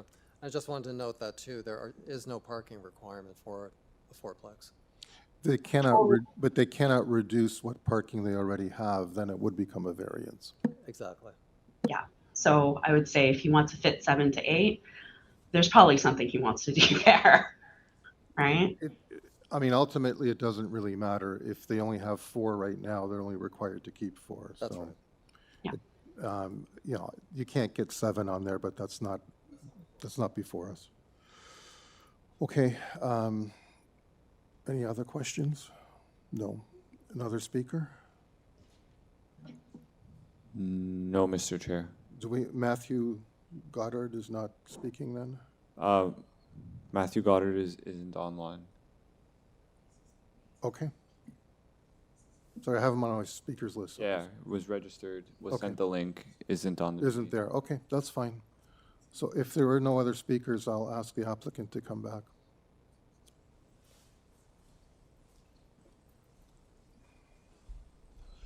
Yes. So you've heard all the comments. This is your opportunity to respond to them. Well, to begin with, I thought we're just going to be here for the height restriction, right? Sorry? So to begin with, I thought we're just going to be here for the height restrictions, and then we, of course, have all the trees Yeah, you don't and need stuff to like that. respond to why, Yeah. about the fourplex, or about the parking. But you do need to address the issue of the height and the variance that you're asking for and the concerns that were raised about that. The overall, like I stated before, is just to kind of help them with the privacy, because I can go with setbacks, and still I can have a fourplex in there with 2 balconies in both sides. Then they're going to lose the privacy. And as for the shadow in their properties, the one that was behind my property, and she says she cannot grow garden, it's because we have big trees, and I love those trees, and they're going to remain there no matter what the outcome will be. So, and the tree in the front is not going to be touched. We love the tree.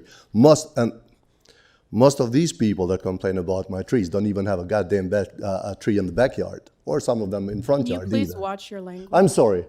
Like I said, it's the first time, and so but yeah, I hope that the trees, the parking, and et cetera, are not going to be a stop to this project. I'm trying to think as a family member. I'm trying to bring families in there, not bachelors and whatever they had before. Some of them were saying, I think, 3 Sagamore, something like that. It doesn't really matter. Yeah. What's before us is the physical structure of the house. We don't zone for people. So we can't tell you you're going to bring in single people or you're going to bring in. I understand That's beyond our control. And I was just trying to kind of reply to them, which probably is a mistake. But yeah, it's for the overall. I mean, there is higher houses than my own house there, which I say 18 Sagamore. It's 9.7 meters overall. And the lady said the house right. The issue isn't the overall height, because I think we clarified at the beginning that Yes. you're not asking for a variance for the overall height, although I still don't understand that 0.01, but that's beyond my brain. But what's at issue here is the main wall height, and one of the speakers talked about, well, what's the difference? Well, I think the difference and the reason we have a bylaw for main wall height versus overall height is because it's the nature of the property. It speaks to the character and look of the house.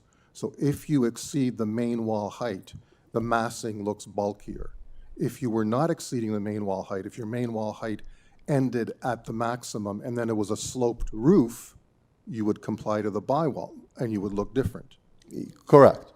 And you wouldn't be before us. But because you are a square box going to the maximum of the height, that's really the issue.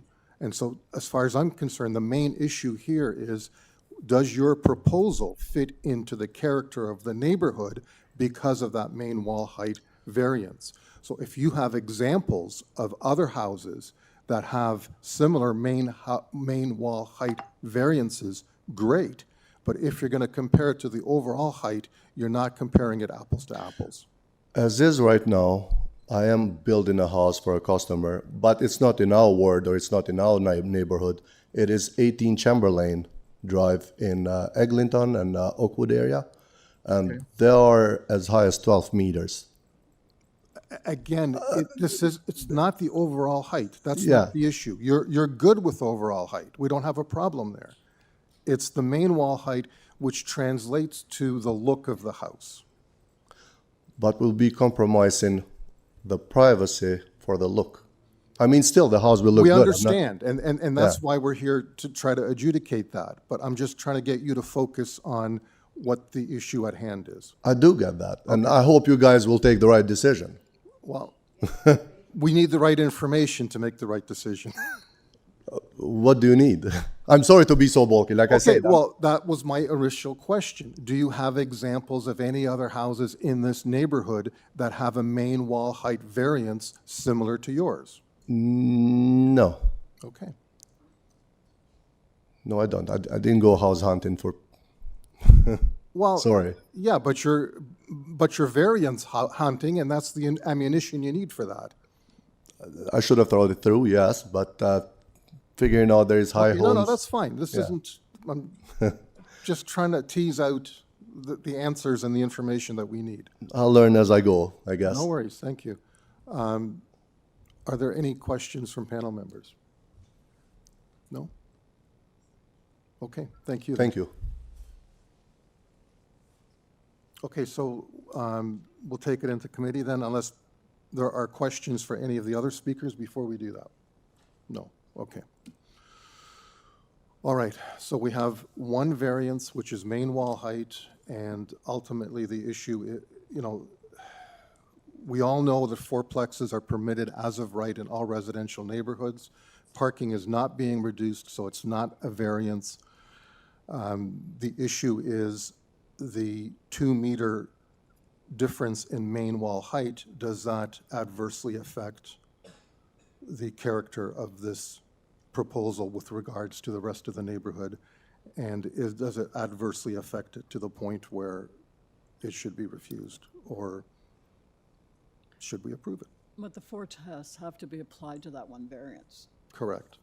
That's the only variance we have. Right. So it's the only thing.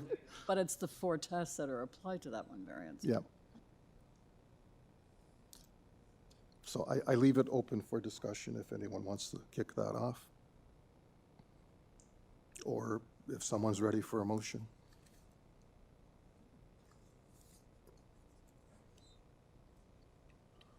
Just ready for a little bit more discussion. One of the 4 tests, which I fall back on a lot, is desirability for not only the development of that particular lot, but also the neighboring properties.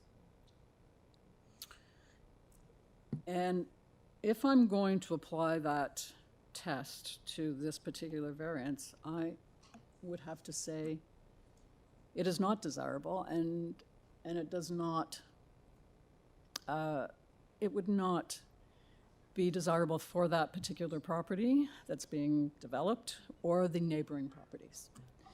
So I'm looking towards refusal at this point. Okay, thank you, Ms. Alderson. Anyone else? Mr. Chair, I'll chime in. I share the concerns of my colleague. I do look to the 4 tests on the issue of desirability. I do have concerns with that. I actually also have a concern with the minor nature of a 2-meter request for change. So I'm in the same. We know where you're leading. Okay, thank you.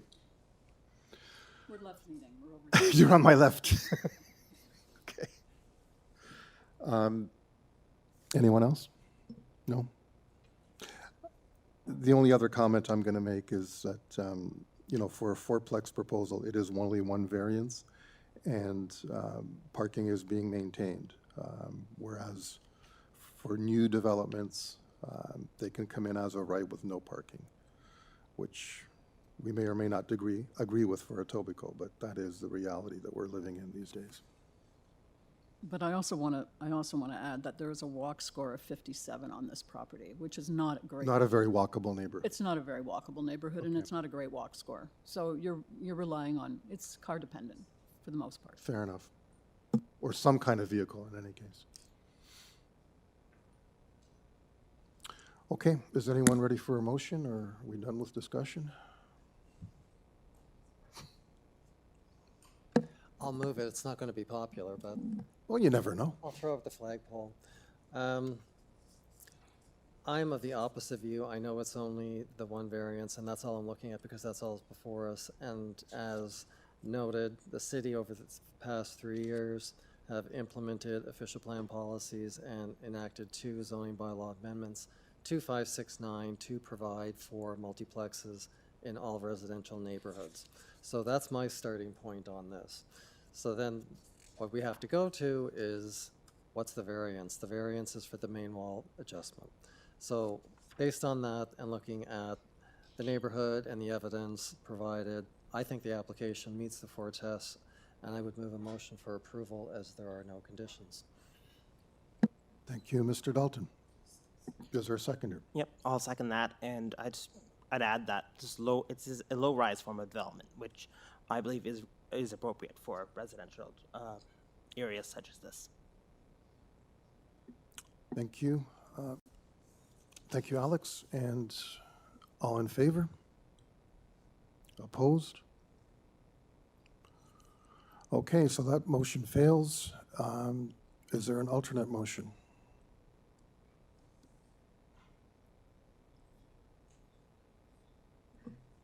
I also forgot to add in my comments that, and I'm all for 4-plexes. I'm all for that. That's not what I'm opposed to, but I am opposed to 4-plexes looking at the context of being in the mid-block.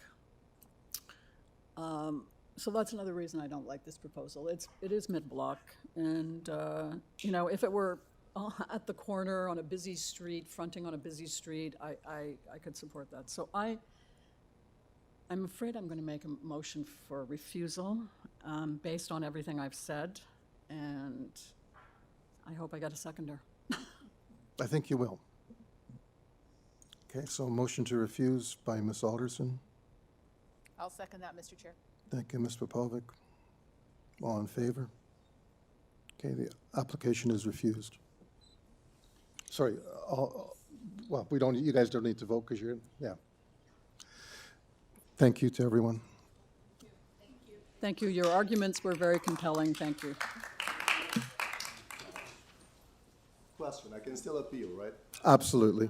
Okay. And you'll probably get it.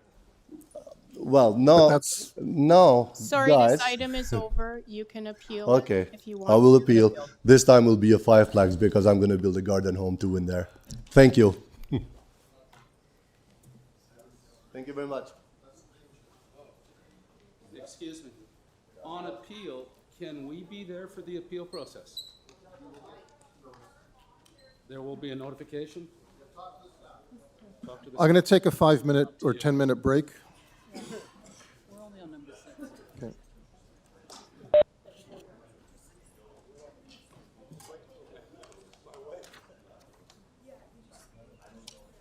Want to see think.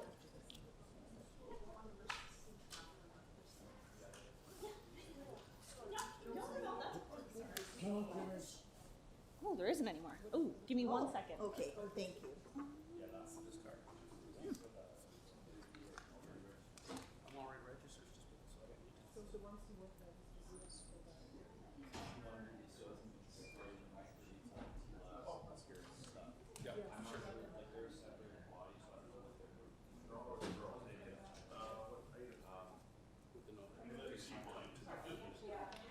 Oh, that's okay. That's okay. That's okay. Ours is coming up next. Yeah, we got item number 6. So what was the other? We're at 58. We're complaining 17. Oh, you're way ahead. Oh my goodness, we'll be out to lunch. Oh, okay. Thank you. 10 more in front. Oh, 10 more. Okay, Yeah. great. Yeah, Okay, so it's thanks. gonna probably be a little bit. Yeah, okay, thanks a lot. This guy asking for the appeal and chairman saying, yeah, we'll probably get it. It's pretty flippant. Pretty flippant. Okay, thank you very much. Did we bring this back? I mean, we could bring it back, but like not like tomorrow. Oh, okay, because I know our neighbor would want this information.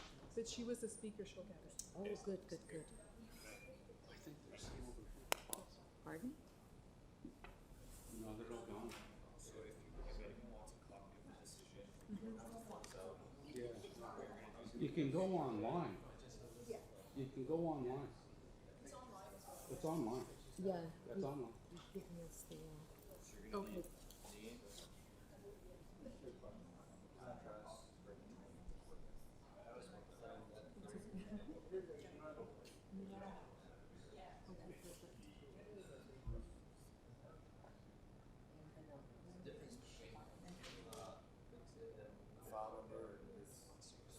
The file number's on the page. Hey, it's on the, yeah. No, but she's just asking. Good work. You did well. I knew you were a good speaker. I knew that right off the bat.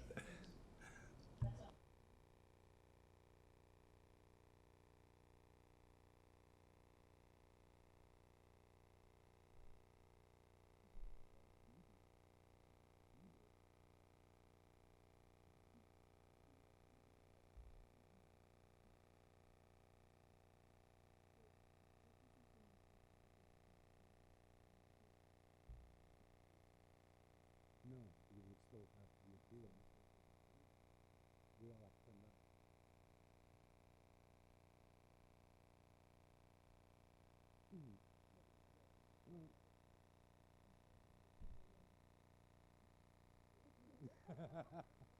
Quick question, on the appeal, you know this, we all still have to come back, right? Oh, it's a different body? Okay, thank you.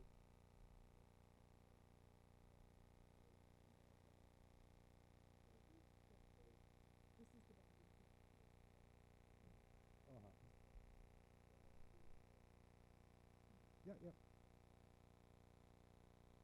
Excellent, yeah.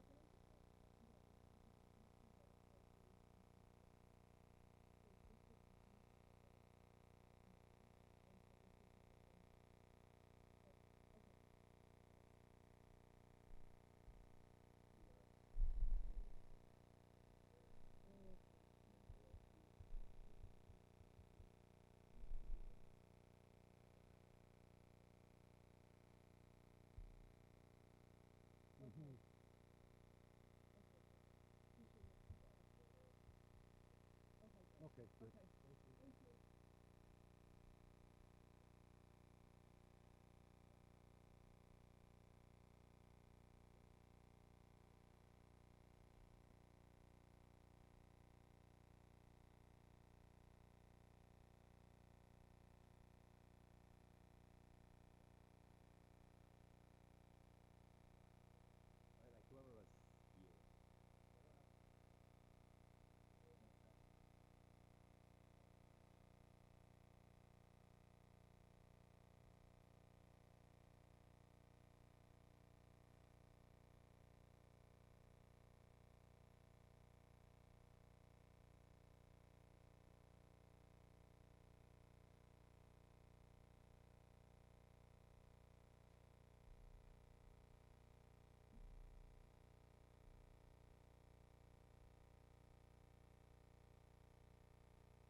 Yeah, if everyone's back, we can get started again. Thank you for the indulgence of the break.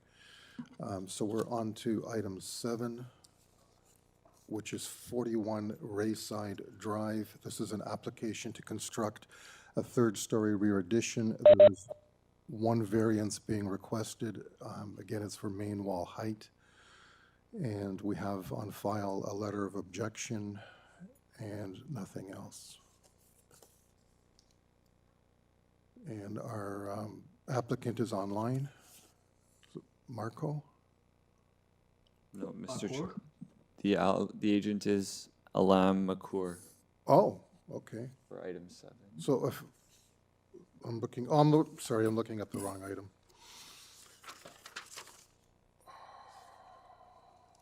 Okay, Mr. Makour, welcome. Welcome, thank you. Good morning, Mr. Chair and members of committee. My name is Alam Makour at 159 Quebec Avenue in Toronto, and I'm an architectural designer representing the owners of 41 Rayside Drive in Etobicoke. Okay, I think we're going to need a presentation for this item, please. Sure. That's better. Witnessing what just happened before me for a similar variance, it doesn't make me very comfortable, but here we go. We look at each one on its individual merits. Don't take that. I will hope so. I really hope so. First, I would like to thank you for reviewing my application, and I truly appreciate your time and consideration. Today, we are requesting one minor variance. The zoning bylaw permits a maximum side exterior main wall height of 7.2 meters, whereas the proposal requested 9.05 meters.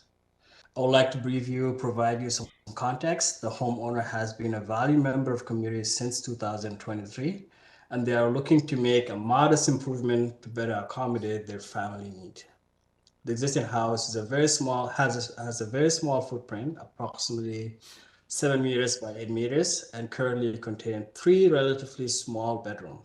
As such, the design aims to provide a bedroom with more functional and comfortable size.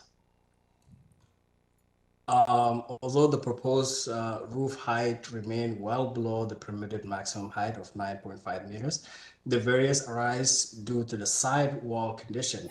We explored design alternative, including tapering the roof profile, but those options create a significant headroom constraints. To maintain compatibility, excuse me, with the surrounding streetscape, we have kept the front portion of the existing roof intact, placing the addition primarily toward the rear of the property to minimize the visual impact of the street. Just to give you some other homes that have a side main wall similar or less to what we're proposing. 2 houses down, number 37 Rayside, will exceed our roof height. We're not exceeding the maximum roof height required. In my opinion, our proposal variance is a minor in nature, maintains the general intent of the zoning bylaw, respects the character of the neighborhood, and represent appropriate development of the property. For those reasons, we believe the proposal satisfies the 4 tests under the Planning Act, and respectfully request the committee support for this application. Thank you. Any questions from committee members? No? Okay. We have another speaker. Yes, Mr. Chair. We have William Manson. Is he in person or? Was in person. Is he online? No, I don't see a William Manson online. Do we have anyone present for 41 Rayside Drive?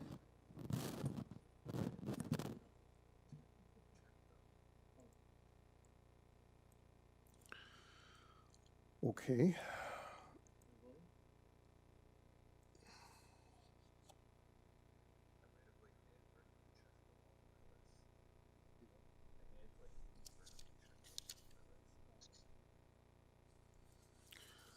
We have, I'm just trying to see if the objection letter is from the same individual, or is that from someone else? That's from someone else, okay. Yeah.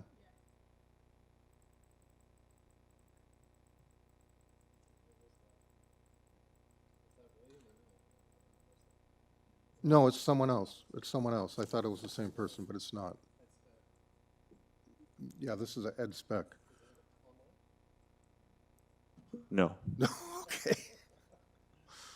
All right. Well, let's come back to the applicant for questions, and if we don't have any other speakers, then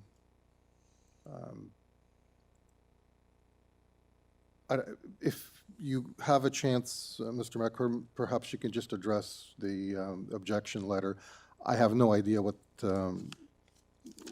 Mr. William Manson was going to talk about because he's not here. So, Right. I had a chance to look at the objection letter. It's only one, which tells me most of the neighbors kind of okay with this proposal or in support of it. We're not adding any additional dwelling units. We're not exceeding the maximum height. We're only exceeding the sidewalls. And only on one just side. to keep. Sorry? And only on one side, is that correct? I think both sides. Both sides. Both sides. And yeah, just to keep it away from the eyesight, we put it at the back. We've been creating an overhang because we're trying as much as we can not to come to the front. If you check on the second floor, there's a very small bedroom. I was there personally taking the site visit measurement and storage, and there's bunk beds and not enough room for the homeowner, which this design why it came to place and it need to be put there. I tried to kind of stick to 7.2 meters on the sides and have a slope roof to both sides, but in the washroom now it's very hard to use the sink. It's okay. We get the idea. There was that letter of objection. Just wanted you to address it. Other than that, I think we're good. Are there questions from anyone else? No? Otherwise, let's take it into committee then. Sure. With that, I'll move a motion for approval, as I do believe the application meets the 4 tests and there are no conditions. Thank you, Mr. Dalton. I'll second that, Mr. Chair. Thank you, Ms. Popovic. All in favor? Okay, you have unanimous approval. Thank you.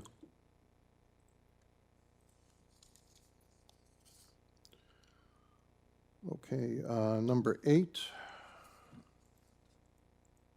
1025 Scarlet Road. This is an application to construct a carport above a portion of the existing parking area.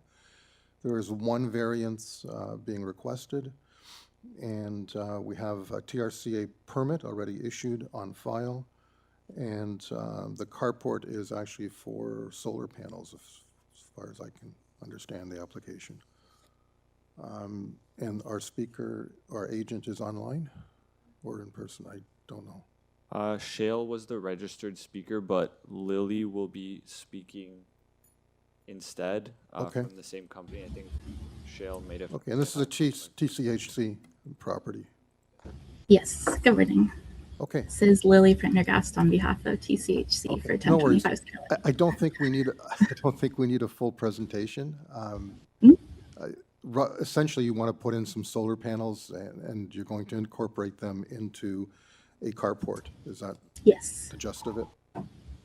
Can you state Yes. your full name for the record, please? Yeah, Lily Prendergast.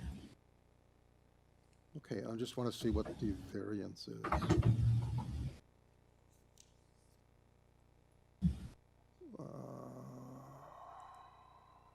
It's the height. Oh, it's the height. Okay, got it. Yes. Thank you. Okay, yeah, 1.26, well below 2, which seems to be our magic number today. Let's just take it into committee. There's no other speakers on this, I'm assuming. That's correct. Okay, let's just take it into committee then. Sure. I'd like to move a motion for approval, as once again, I believe the application meets the 4 tests and there are no conditions. Thank you, Mr. Dalton. Seconder. I will second that, Mr. Chair. Thank you, Ms. Popovic. All in favor? Okay, unanimous approval. Thank you. So on to item 9. 43 Nottingham Road. This is an application to construct a new detached dwelling with an attached garage, a new covered front porch, and a new deck in the rear yard. There are 9 variances being requested. Planning is requesting a condition in the event of approval. Forestry is requesting 2 conditions in the event of approval, and we have 4 letters of support. And our agent is Marco, who I inadvertently looked at the wrong page previously, and I'm assuming that's online. Yes, good morning, Chair and Good members morning. of the committee. My name is Marco Razzolini from Sakura Design, Inc., 20 Stave Bank Road, Unit 202, Mississauga. Thank you. Again, I don't think we need a full presentation. If you could perhaps just give us a brief overview and then open it for questions, if you're okay with that. For sure. So I do have a presentation that I submitted. Maybe we can bring that up, and if there's questions, I can speak to it. Sure. And then maybe on this, I'll just highlight a few of the key variances. Yeah, it's just, there's quite a number of variances, so, you know, maybe you can just address some of the more major or the larger ones. Sure. Once that gets up here, I'll. Yeah, we're just having a bit of a technical difficulty. I've paused the time, so once the presentation loads, and once you start speaking, I'll resume time. Sure. So if we can go down to page 3, I'll just start from that point.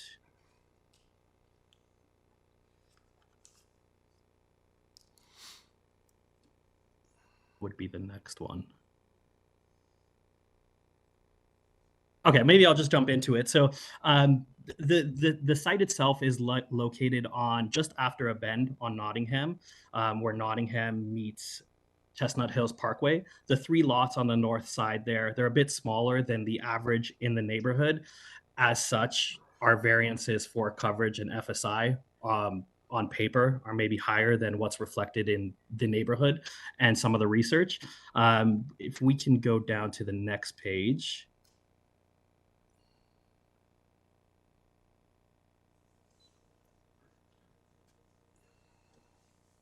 Or at least to, yeah, here in this image, just showing the site compared to the neighbor to the northeast.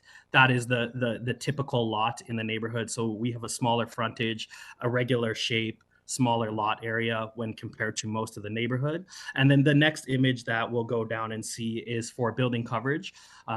The bulk of the building coverage is for the main dwelling. The main dwelling makes up just over 34% of the coverage. The remaining amount is for the rear covered porch as well as the front covered porch.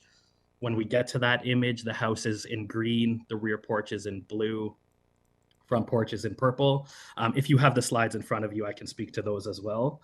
The other visual that I can get to when the presentation gets to it is combined side yard setback.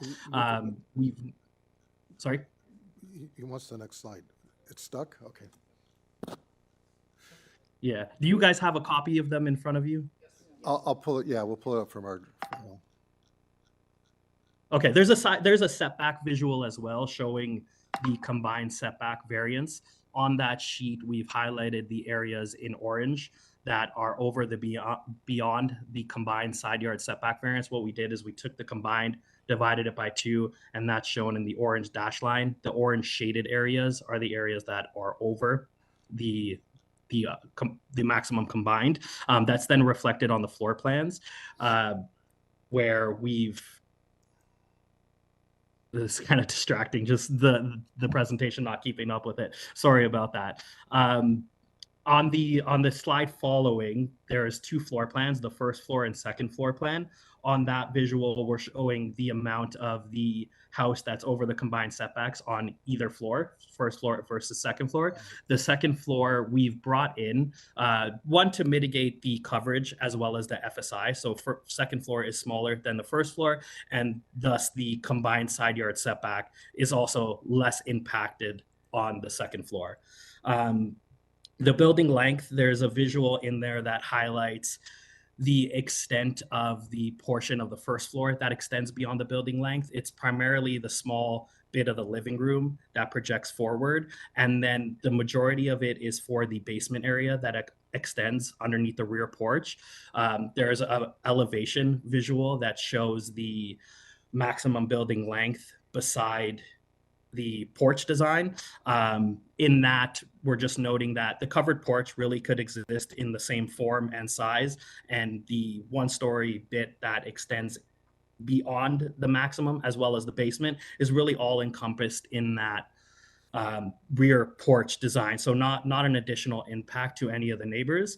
And then our last visual is primarily speaking to the landscape design. There's a few variances related to landscape. I think they're primarily due to the irregular shaped lot, as well as us maintaining that large front city tree and trying to navigate around it. Both the percentage variances, I think, are related to both of those items that I just noted. And then our driveway width is only for the portion of the driveway. It's resulting from trying to navigate around that front tree. And it's at the widest right when we get closest to the tree. And then on the left side, we're actually improving the condition from the existing. Maybe I'll leave it at there. Like it was mentioned, we have the 2 direct neighbors in support, 2 across the street in support, as well as we've spoken with planning who are in support of the proposal. No, it's all good. Going through the application really gives us a better visual as well and sort of shows how minor some of these variances actually are. And I believe the planning condition speaks to that irregular lot shape to hold you to what you're proposing. I'm assuming you have no issue with that condition. Yes, we're okay with that condition. Okay. Yeah, urban forestry as well. There are no other speakers for this item, I'm assuming? That's correct. Okay, so let's take it into committee unless there's any other questions, which I suspect not.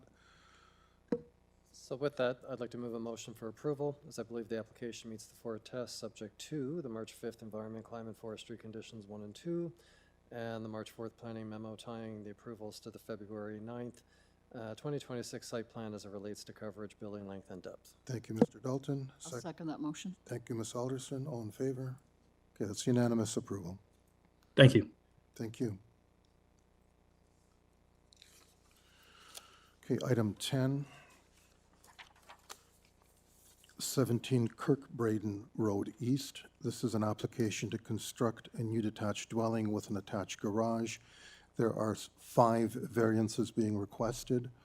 Forestry is requesting conditions 2 and 3 in the event of approval, and we have on file a arborist report. And our speaker is, welcome. Thank you. Already Excuse here. me. Yeah. Good morning, Mr. Chair and members of the committee. My name is Oriana Nanoa, registered professional planner at Design Plan Services, located at 87 Skyway Avenue, Suite 200, Toronto. Okay, I don't think we need a full presentation. If you want to give us a brief overview, given that you're here in person. Sure. Absolutely. So overall, this is a straightforward application. Planning staff have raised no objections to the proposal. There are 5 variances for height, driveway width, length, depth, and GFA. These variances represent modest increases as compared to what is required and or permitted as per the bylaw, and will not have any adverse effects over and above what the bylaw contemplates. The proposal also complies with all required setbacks, lot coverage, landscaping, and has been thoughtfully designed for the lot to remain compatible with the surrounding character of the neighborhood. Therefore, it is my opinion that the proposal represents good planning and meets the 4 tests under Section 45(1) of the Planning Act. Thank you. Thank you. Any questions from panel members? No? I concur with that. And there are no other speakers, just confirming. So I guess because my microphone is on, I'm going to speak to this, but yes, I would like to make a motion for approval of this particular application. I believe it meets the 4 tests under the Planning Act, and move for approval with no conditions. Thank you, Laura. Is there a seconder? Oh, no, there's forestry. Well, there is forestry Yeah, there's conditions. environment, climate, and forestry. 2 and 3. Yeah, we're okay with those Okay, conditions. Yeah. Yep. Thank you. Thank you for the friendly amendment. Okay. I'll second that, Mr. Chair. Thank you, Ms. Popovic. All in favor? Okay, unanimous approval. Thank you. Thank you.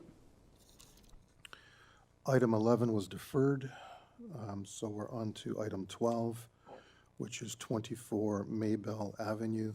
This is an application to permit a doctor's office within Unit 1 of the existing mixed-use building. There is 1 variance being requested. We have 1 letter of support and 2 letters of objection on file. And we have the agent online.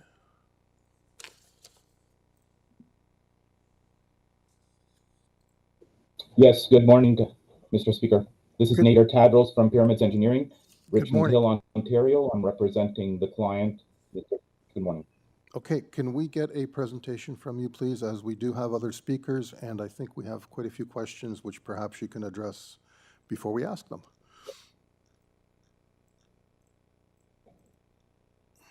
Sure, that would be great. So as I said, I'm representing 24 Mabel Avenue in Toronto, Mr. Fela Henin.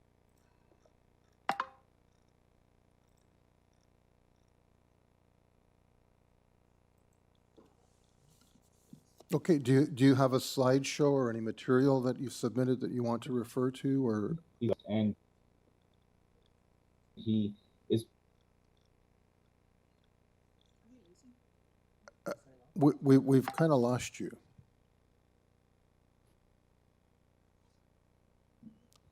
Presently, the 10. Yeah, you're cutting in and out, Nader. I don't know if you want to try like a different, like move closer to the Wi-Fi, or yeah, try leaving and coming back. In this suite. We're getting like 1 in 10 words. Nader.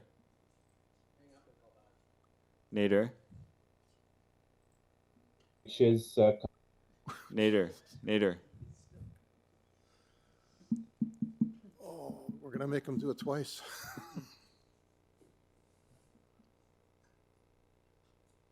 Nader, can you try logging? Composed of. Okay, can you hold up, please, because we are not hearing the majority of what you're trying. Approximately 2,000 square foot. Half Okay, of it okay, is okay. being Hold on, used as the hold on. pharmacy. Which Stop. Can somebody project Stop. that, please? Can you hear us?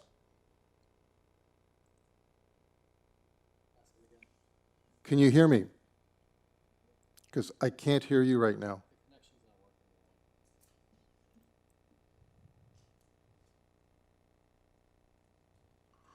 Okay, we're going to hold this one down. Go to item 13, and Adam, maybe you can try to sort out the technical side of things while we're doing the next item. Sure. Thank you. If Nader's still on the call, Nader, if you can hear us, please exit the meeting.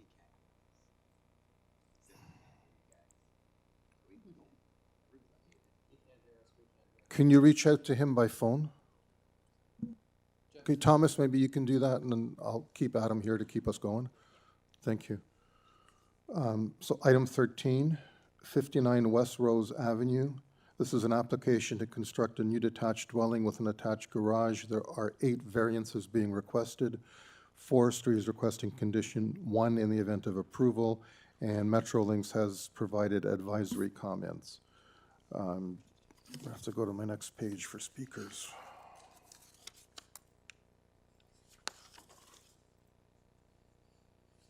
So our agent is online. Hi, good afternoon. Good afternoon. I don't think we need a full presentation. If you could just perhaps do a brief overview and then open yourself up for questions, if you're okay with that. Yes, of course. Thank you. Good afternoon, Chair and committee members. My name is Daniel Vinciani. I'm the agent representing the owners of 59 Westrose Avenue. My address is 3 Albedere Place, Toronto, Ontario, M9B 2H4. The proposal consists of a new two-story dwelling with an attached garage. As you may be aware, this is a unique triangular lot, making it very challenging to design a new house without triggering any variances. This is one of the reasons I'm requesting for a front yard variance in order to fit a legal size parking space inside the garage. The requested FSI variance, I believe, is pretty consistent with those approved in the area and find it very modest. The wall height variance is measured to the highest portion of the wall at the underside of the low sloped roof on the left side when you're facing the house, and was designed intentionally as such to be away from the neighbor. Overall, I'm of the opinion that the proposal is appropriate and desirable. I am a little bit conflicted on the Metrolinx advisory comments, and if we can get a chance to go over it, I would appreciate it. We're not concerned with them. We leave that up to you to deal with them. We're not going to impose any conditions related to Metrolinx. Okay, so if the decision will be without Metrolinx conditions, I would prefer that. Yeah, as I say, that's up to you to deal with Metrolinx. We're not going to impose any of their conditions. Okay, appreciate that. Thank you. Any questions, comments? There's no one else to speak to this item? That's correct. Okay, I do have a question, Mr. Chair. please. Mr. Agent, can you confirm, so the community planning memo makes reference to the irregular triangular shape, which you've touched on already. But just so you confirm on this Metrolinx issue, we as this group won't comment on that, but you understand that Metrolinx may have their own requirements that they may impose on you. You understand that? In other words, Sorry, I can barely hear you. I just wanted to confirm that you understand our position vis-a-vis the Metrolinx issue is that we, as a group, won't deal with it, but you have to deal with Metrolinx independently. You don't get our input on the Metrolinx issues. I hope that, I wanted to make sure you're clear on that. I think what you're trying to say is that by getting the approval here, it doesn't absolve him with dealing with Metrolinx. Do you understand that, sir? Well, what I am a little bit unsure, let's say, is that if I can proceed with, after the committee decision, I can still be able to proceed with a building permit application without Metrolinx conditions on this land. You're going to have to deal with Metrolinx as a separate process. Okay. But And actually, the email that you need to reach out to is in that notice. Yeah. Jenna Auger at metrolinx.com. And that's all they're advising of. In the future, if you sell that property, that's all they're telling you within this advisory, is that in any future agreement of purchase and sale, you have to include this warning clause.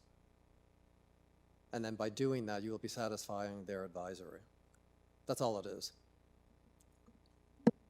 Yes, it's just that the language that's on that easement that I want to include on title is a little bit concerning. So that's why I was a little bit No, it's just basically a conflicted. warning clause advising that the property is within 300 meters of one of their lines. it's just Yes, so but any, it relieves them of any liabilities by Yeah. putting an Yeah. easement on the property. So that's why I don't understand why something that can cause harm to the owners of this property should be put on title, and he presented here in front of committee as a conditions of approval. So, It's not a yeah. condition of our approval. We're just Yeah. informing you that Metrolinx has that position. How you choose to deal with Metrolinx is up to you. Okay, noted. Thank you. And it's an environmental easement. It's a little bit different. Okay. Yep. Anyone ready for, Yeah, I'd like to move a motion for approval, as I do believe the application meets the four tests, subject to the March 5th, 2026 Environment, Climate, and Forestry memo condition. thank you, Mr. Dalton. Thank you, Ms. Alderson. All in favor? Okay, that's unanimous approval. Thank you to the applicant. Mr. Chair, we do have the agent for item 12 back on the line, so maybe we'll sound check him. Okay, Nader? yep, coming back to 12. Nader? Chair, can you hear me properly? Yeah, you're A little bit choppy. You're still cutting out a little bit. I'm gonna try and then not touch my computer, so hopefully this works. Let me know if it's clear, or is it still choppy? No, you're good now. You're good. Okay, so sorry for doing this to you, but can you start over again? Okay, very, very good. Thank you so much, Mr. Speaker and staff. My name is Nader Tadros from Pyramids Engineering in Richmond Hill. I represent the client of the tenant in 24 Mabel Avenue, Mr. Felah Hinin. He is the tenant, and he's a pharmacist who is leasing out about 2,000 square feet of space. Half of that is presently being used as a pharmacy, which it came in 2022, was the renovations, and he opened the pharmacy in 2023. The other half is presently vacant with absolutely nothing inside. Mr. Felah Hinin has been a pharmacist for 14 years in the vicinity within 200 meters of this particular location, and he served professionally in those years. So the site is presently composed of 2 apartment buildings. Each one is 34 stories high and has underground parking at each location, plus the low-rise section, which is commercial, and that is where this suite is. And that's basically a commercial with some outdoor parking. The pharmacy and doctor's office would be part of that and would use much of the, or would use some of the outdoor parking. It's not directly in the residential building, nor is it in the lobby space of the residential, but it's in the dedicated 1-story commercial wing, which is physically distinct, low-rise, separated. And for the past few years, the number of patients coming to the pharmacy has steadily increased, but not to the required amount in order to keep the business sufficiently profitable. And he provides pharmacy service for the building nearby, including the ones on site, as well as the community. The present pharmacy employs pharmacists, 1 to 2 technicians, delivery drivers, cleaners, many of which are in the GTA. The future's doctor's office, if approved, would provide employment for 1 to 2 doctors, plus a nurse and reception area. And as per the drawings, the site has parking on the property above ground for visitors, approximately 20 spaces, including 1 accessible spot and possibly a future one. It has underground parking for each of the 2 buildings, and outside visitors can also, and visitors can also park underground for those 2 buildings. There's about 50 in each of the buildings. The pharmacy staff parks in the underground at 40 Cordova, which is one of the buildings. There's also metered parking on Mabel. The variance is not for a new building, but it's just to allow the doctor's office in the presently vacant space, which is already leased by the tenant for the past 3 years. And it's totally vacant, so he wants to be able to use it. Under the bylaw, it's a commercial, but it does not specifically allow doctors' offices. So the variance for the doctor's office would help the pharmacy, the neighboring apartments, and the overall community. So in summary, In order for a pharmacy to continue to provide services, the doctor's office would be a great benefit to provide influx of patients and prescriptions. It helps the small business to continue to provide service in the city of Etobicoke. Small businesses provide tax dollars to the community, of course. It improves coordination between healthcare providers, enhancing communication, more efficiency, reinforces the sustainability of the existing pharmacy. And some of the features which the doctor's office could provide to the building include direct access to the doctors within walking distance of the complex, also benefiting the young families, elderly, and disabled. Many pharmacy patients also need primary care, so that's new doctor coming into the area, reducing patients within the building complex to use transportation. They can just walk, and promotes greater overall accessibility. The new doctors in the space could accept new patients, minimizing long wait times, limited access to family physicians, and minimizing the gaps in the local healthcare. It services the community with limited healthcare needs right now. It improves the value of the building, increases various types of service, improves the use of space because right now it's just vacant and he's paying to lease it without using it, and it provides employment for the area. There was a couple of objection letters, and if I can. Okay. Well, maybe once the objection letters are brought forth, then I will address those items specifically. No problem. We're going to give you a chance for a rebuttal. We got some questions for you first, if you're okay with that. Sure. Should I just wrap up, or should I just go on to the questions? If you're okay with the questions, I'd like to go to the questions. You'll have another 5 minutes at the end of this. The parking that you're referring to, so the surface, who is using the pharmacy parking right now? Well, the 20 spaces above ground are not just for pharmacy. So that's general. It's not a huge pharmacy. It's just one. So the 20 spaces you referred to. Yes, it's general. That's right. It's general visitors for the building, but we need to also address that under each building, there is an additional 50 spaces of parking, visitors parking for each building.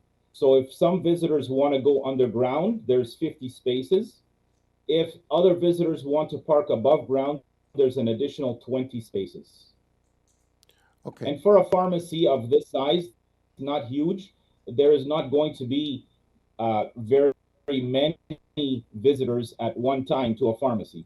No, I understand that, but what's before us is the doctor's office, and there's certain minimum required parking spaces for a doctor's office, and we're now looking at a doctor's office plus a pharmacy. So I just wanted to understand the functioning of those 20 spaces. So that's general visitor parking plus the 2 commercial uses. Yes. Okay, thank you. Yes, and there's some metered parking on the streets. And the existing space that is being leased out also would use, even if it's not a doctor's office, it could be used for something else which would need parking as well. Okay, is the pharmacy a permitted use under the bylaw? Yes, it is. It wasn't done. And we received a building. It wasn't done through a variance application. No, it was not through a variance. It was a direct building permit, and it is itemized in the bylaw as a permitted use. Okay, thank you. Other questions? Mm-hmm. You mentioned that the pharmacy has been open for a number of years. How many years has it been open? 3 years at this particular location, and previously, yeah. So it makes sense that a doctor's office would be connected to that pharmacy. Just one question, and I never really considered it until I read the letter of support from Danielle Celeste. This is not a private clinic. This is, or a for-profit private clinic. This is actually doctors who are going to be billing through OHIP. Is that correct? I would think so, yes. But you don't know. Just curious. I'm just Sorry, curious if just it's a one second. private, Let me if let it's a me think about private that. When clinic I go or to a doctor, yeah, when I go to a doctor personally, it gets billed directly. So yes, it Yeah. would Okay. go So through that's the not a open. it's not a private I clinic. think the question is it going to be a GP, a general practitioner, not some specialist? Well, it could be a specialist. I would think so, yes. Because It's going to be that just would a be a general good, one. that would be a good complementary use to the pharmacy. Yes. Yes, that's the idea is, of course, the complementary would provide the prescriptions in order for the pharmacy to continue to provide the services that it needs. Okay, and is there a time limit on the visitor parking, on the surface parking? I think on the private property, there might not be, but the metered parking, it depends on how much they pay. Well, the metered parking, in any case, has a maximum of 3 hours, but I was just wondering, for turnover purposes, whether there was a parking restriction on that, on the surface parking. Okay, any other questions? I have one question, Mr. Chair. Mr. Agent, you don't have to take us to the plans, but can you confirm, would an entrance to a new doctor's premises be separate from the pharmacy, or does one walk through the pharmacy into the doctor's office? So on one of the drawings, actually, it's very clear that the customer or the patients would walk through an area that is shared by the pharmacy and doctor's office. And then they would go through a second door on the next drawing, please, on the next drawing. Yes, on this drawing. So the entrance from the hallway is on the bottom left, and that would be shared area where there is some waiting chairs there. And then once they get into that area, there is the doctor's office on the right. The pharmacy is, as we see, on the left. Thank you. So it's one entrance. The door that's on the other side that goes into the waiting area, that might be removed. It might not be necessary. You might need it as an emergency exit, but anyway. Yes. Thank you. Thank you. Okay, thank you. If there are no other questions, I believe we have other speakers. Yes, Mr. Chair, we have one other speaker, Carolyn Cola Giovanni. Okay, if we can get Carolyn. Carolyn, you're unmuted. Hello? Hello, good afternoon. Hello? Hello? Hello? Uh-oh, are you using the same internet provider? Sorry, you're choppy. Can you try again? Carolyn, please refrain from muting and unmuting yourself. I'll do that on my end. Hello? Hello? Hello? Yeah, we can hear you now. Okay, yes, I'm fully in support of this. We are so short of doctors, and I don't think that there should be any reason why we shouldn't be allowed to proceed with this, because it complements the pharmacists in the area, and it will support a lot of people and families in the area. Super, thank you. Okay, thanks. Thanks. Do we have? Sorry, Carolyn, just for the record, can you state your name and address, Carolyn please? Cola Giovanni at 1320 Islington Avenue. Thank you. M985C6. Okay. Okay. Thank you. Do we have Pat on the line as well, or is that it? No, just Carolyn. Pat, Okay. we emailed Pat. Still not on the line. Okay, that's fine. So I don't think Nader needs to do a rebuttal. So if we want to, if there's no other speakers, we take it into committee. Okay, members? Sure. I'd like to move a motion for approval, as I believe the application meets the 4 tests and there are no conditions. Thank you. I'll second that, Mr. Chair. Thank you, Ms. Popovic. All in favor? Okay, unanimous approval. Thank you. Okay, item 13 we already did. Item 14 is 2115 Finch Avenue West. This is an application to permit a day nursery on the first floor of the existing building. There is one variance being requested. Metrolinx has advisory comments, and we have no other comments from anyone else. And speaker.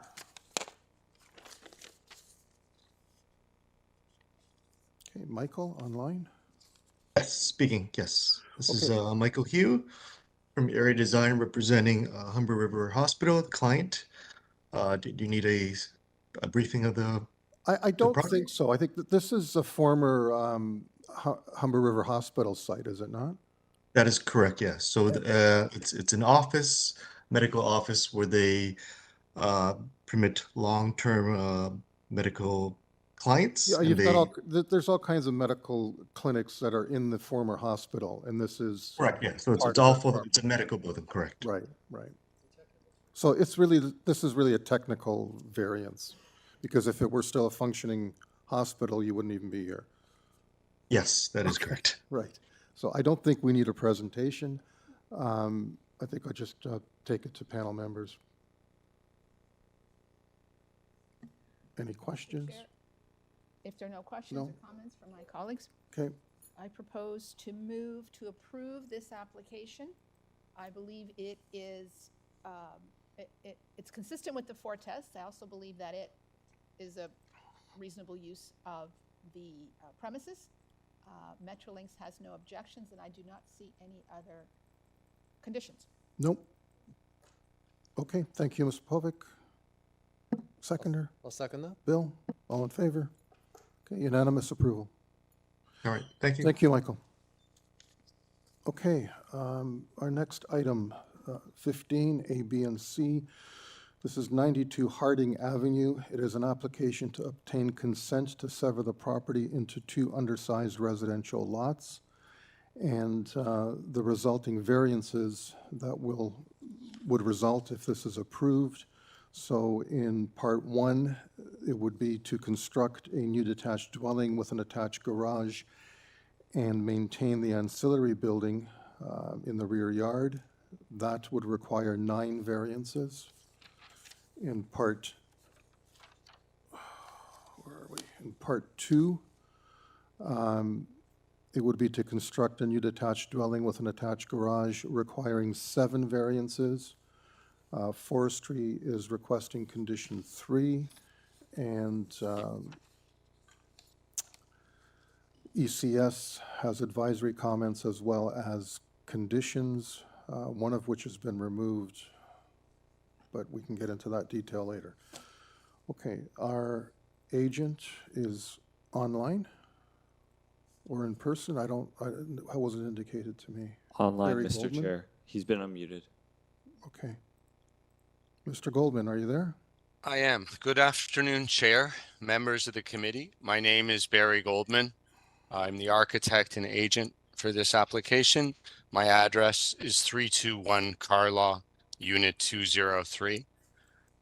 Okay. I believe this application is minor and meets the 4 tests. I don't believe there's any opposition. If you'd like a brief presentation, I'm happy to give you one, or simply answer any questions you may have. Just given that it's a severance and given there are a number of variances being requested, we would like a presentation. Certainly, thank you. In the interest of brevity, I'm going to hit the main variances, and I'll ignore some of these variances are for the accompanying roof that would follow the side yard setback. So, variance number 1, the minimum frontage. If you were to look on Google Street View, you would see this frontage duplicated probably at least 10 times within maybe 100 meters of the subject site. There's a lot of this type of building on the street. We did provide the committee with a voluminous spreadsheet, for better or worse, that indicates that.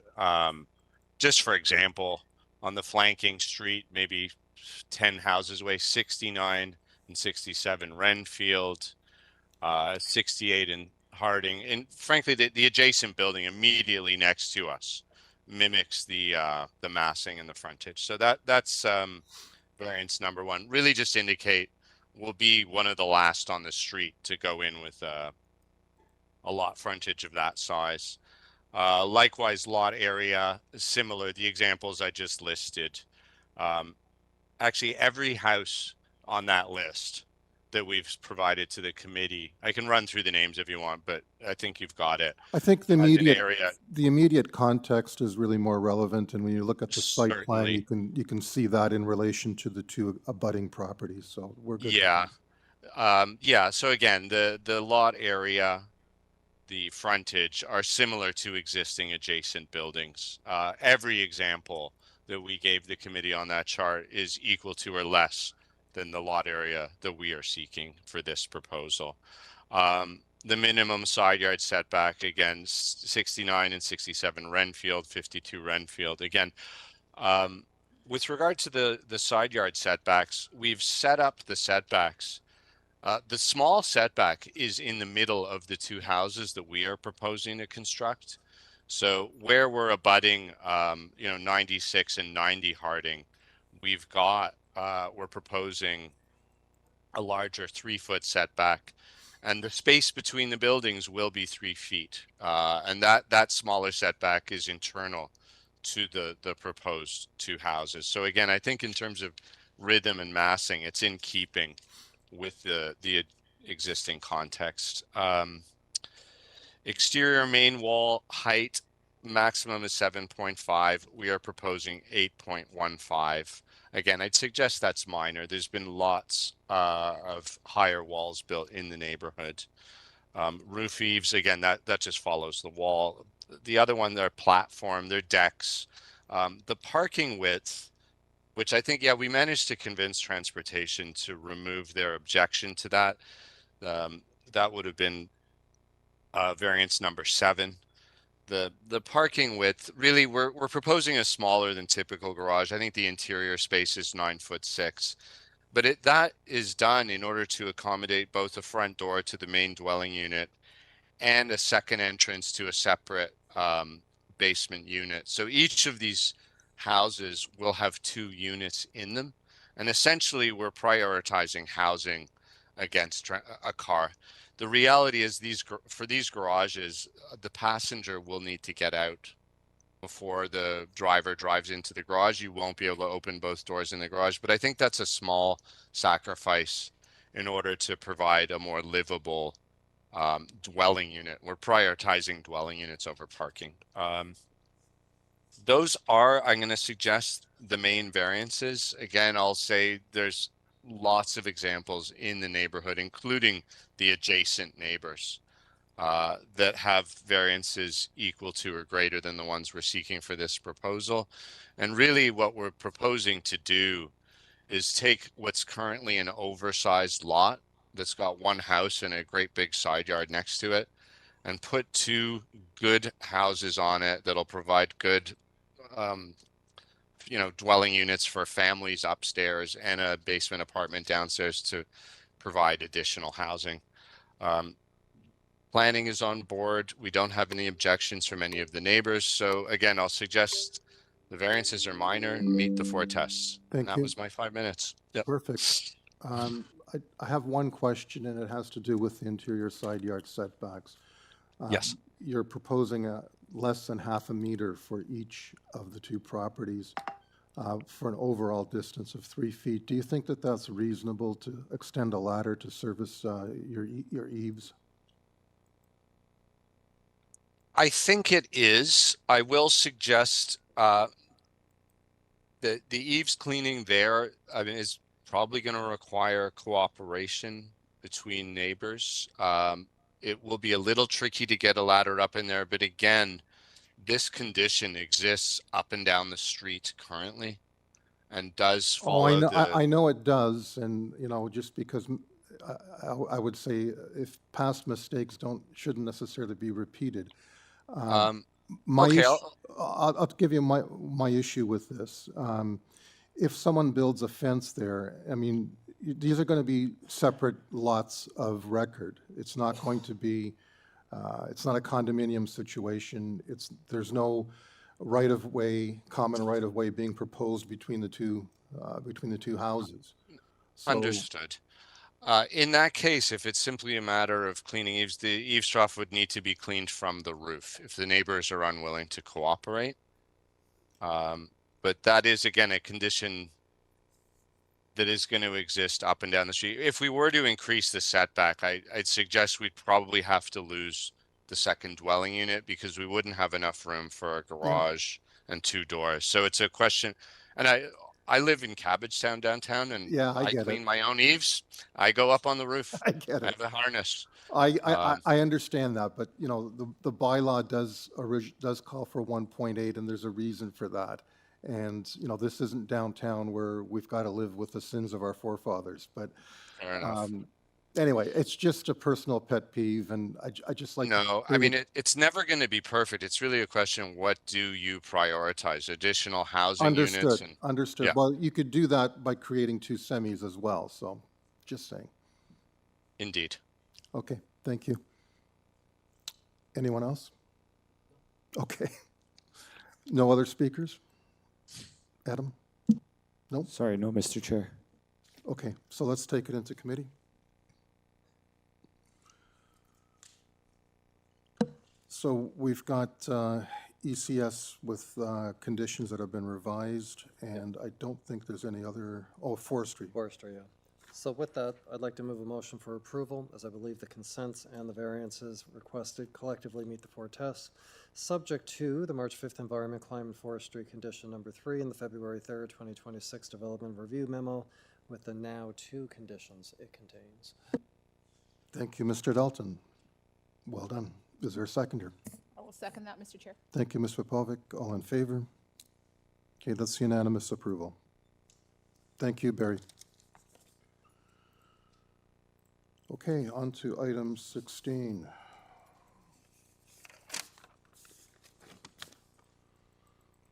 (102) Guestville Avenue. This is an application to obtain consent to sever the lot into 2 residential lots and to construct a pair of semi-detached fourplexes with garden suites in the rear yards.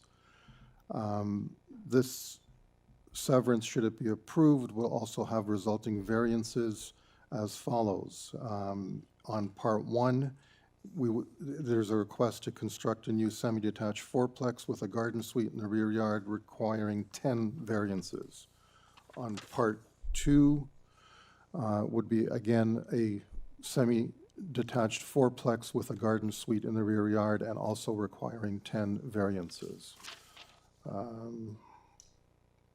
In terms of conditions, Forestry is recommending deferral, or in the alternative condition 1, we have a support petition, we have Metrolinks with advisory comments, we have an objection letter, we have planning with conditions in the event of approval, and ECS with the usual conditions and advisory comments for severance. We also have a letter from the local councillor recommending refusal. I'm assuming you are Ian. Good afternoon, sir. I am Ian Flett. Okay. I'm here on behalf of the applicant. There's just one quick revision that I'd like to propose to the committee, and that is to delete variance 4 on both parts 1 and 2. Okay. That's the front platform projection. It's the which? The front platform. Platform, yeah. Got it. And it's 4 from the public notice. Okay. With that, I'll begin a brief presentation. The last time I appeared here was in respect of 136 Lambton, also a fourplex nearby. And one of the compelling aspects of the Lambton application was how close it is to wonderful public infrastructure. And this application is no different. These are applications for a severance and minor variances, as you indicated, on a lot, an existing lot now, with a frontage of 15.24 meters, 50 feet in the old days. And we're proposing to separate that into 2 lots of 25 feet or 7.62 meters. The lot is, so the existing lot is unusually wide for this stretch of Guestville. In our material, we reviewed the immediate context. Lot frontages on this part of the street range from about 5.56 meters to 15.24 meters. The subject site is the widest frontage on the street. The 2 lots that result at 7.62 meters each fit comfortably into the pattern that exists currently. Community planning reached the same conclusion. Staff found the proposed lot frontages and lot areas to be consistent with the prevailing lot fabric, and that you can take in consideration as you apply 5124 of the Planning Act. Members of the committee, the built form also works. We are delivering 5 as-of-right units per lot. This is an RM zone property in neighborhoods, and the city's recent planning changes now permit multiplexes and garden suites in this context. That is the planning framework the committee is applying today, which we saw the committee work and struggle through earlier. The proposal is for 2 low-rise buildings. Each is a 4-plex, each has a rear garden suite. That is a form of intensification the city has chosen to support. Each are family-sized, offering 3 bedrooms. The application was revised in light of comments from staff, and the plan before you are not the original plans. They were revised with greater rear yard soft landscaping and a greater distance between the garden suite and the rear main wall of the proposed 4-plex. Urban Forestry has a comment. We do not object to the condition that it seeks. And what that has to do with is that the city has planted a tree on the boulevard in front of the house. It's a tiny, tiny tulip tree, but it's there to survive. We're all rooting for it. And so what we've done is we've put the walkway out of its TPZ. That conversation is still ongoing, even as of 15 minutes ago. So Urban Forestry still would like for the committee to put that condition on, and we're fine with that. We're going to be working with them to ensure that that tree is going to make it. Engineering transportation have no objection, subject to its own recommendations and an ongoing conversation with the applicant. Staff reviewed, as for the variances, I'll deal with the main ones. The front yard setback variance is 5.5 meters, where 8.57 meters is required. But if you look at Mr. Chan's planning report, you'll see that the 5.5 meter line is actually reasonably consistent with what is currently on the block. The side yard setback is just a 30 centimeter setback that we're asking for of 1.22 meters, whereas 1.5 meters are required. That's on either side. And the height increase is would be 11.3 meters, where 11 meters is permitted. In the context of this street, we would suggest that this remains a low-rise multiplex that is, permitted in its own way. The proposal delivers low-rise housing in a form the city now permits, and I want to make some observations about the area.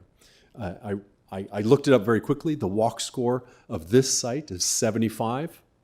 The transit score is 73, and the bike score is 55. And I'm not sure that the bike score was updated for the multi-direction separated bike lanes that are available on Eglinton, something that's close to my heart as I ride my kids to school most days. It's a 6-minute walk to the Mount Dennis Go and Up station. So as you know, that station will take you straight downtown, and that station will very soon, and you can see it from the current satellite pictures, be part of the Eglinton line. Finally running. For it's open already. There you go. So 3 higher levels of transit. Yeah. 3 higher levels. Well, then you're helping me with my job. If I could have 1 more minute to deal with the tests, I'd appreciate that, only because, in fairness, I'm here with 3 applications. But okay. You know what? I'm going to cut you off, but I'm going to feed you some questions. Where you can sure, then that's great. I'll expand. I just want to double check there are no other speakers on this item? That's correct. Thanks, Adam. Okay. Before we get to that, my only issue is on your front yard setback, because the site plan that was provided doesn't show the siting of the adjacent properties. So I would like to know how it relates to those adjacent properties and what the setbacks are on those. I'm not sure, sir, exactly, but let me give me just a second, because I know that Mr. Chan's planning report is usually very detailed, and I know that if he has provided a map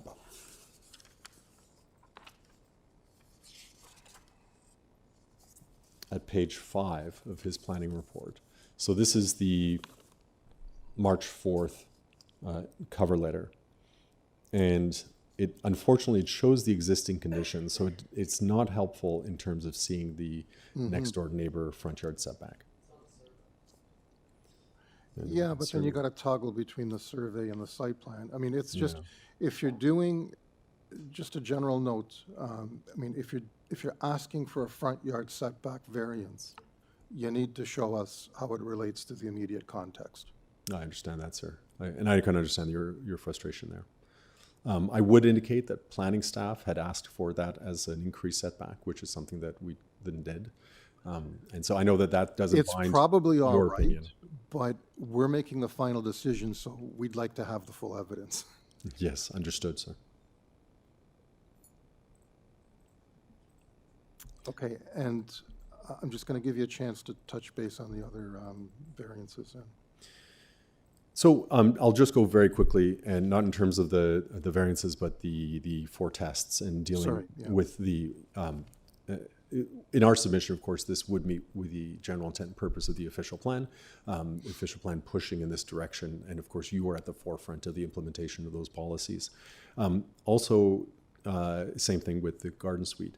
As for the zoning bylaw, this is still a built form that is compatible to the neighborhood. One of the elements of compatibility is right across the street.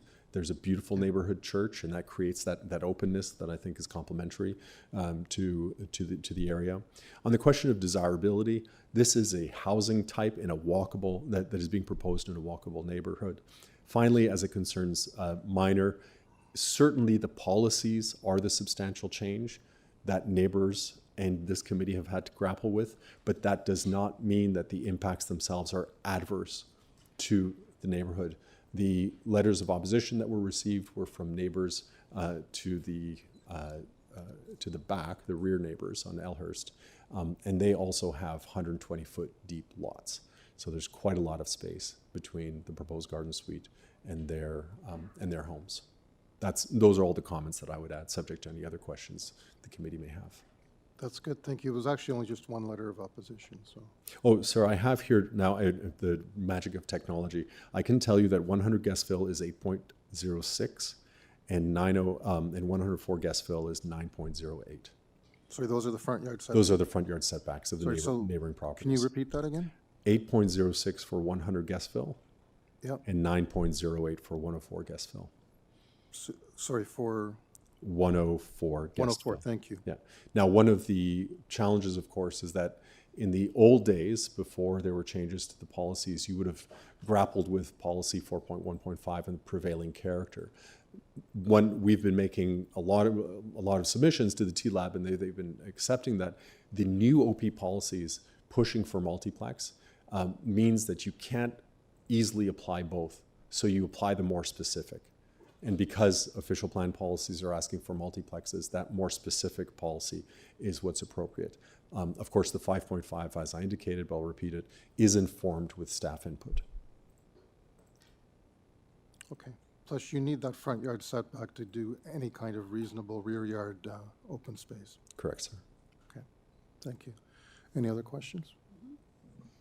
Lot 2, do you want to comment, transportation talked in their memo about Lot 2, there's an existing asphalt driveway with a curb cut shown on the architectural plans, but the architectural plans need to be revised. Do you want to comment on that? They were revised, They were. and that was removed. Ah, Yeah, so okay. their comments have been satisfied. So they've withdrawn that, okay. Yeah, that's why I was saying that their condition has been modified. Okay, thank you. Sorry. I would note that the condition that was drafted by staff, it would be important for it to go in as drafted by staff. Not that I would expect that you do anything different, but it is tying it to site plan, but it's specific to the rear yard impermeability. Because if we're going to have to switch the sidewalk around for the tree, for the tulip tree, we want to be able to have that ability to move the sidewalk to accommodate what forestry is asking for. So I'm saying just the condition exactly as worded is precisely what we'd be asking for. Okay, thank you. Any other questions? No? Thank you for your presentation. Great, thank you very much.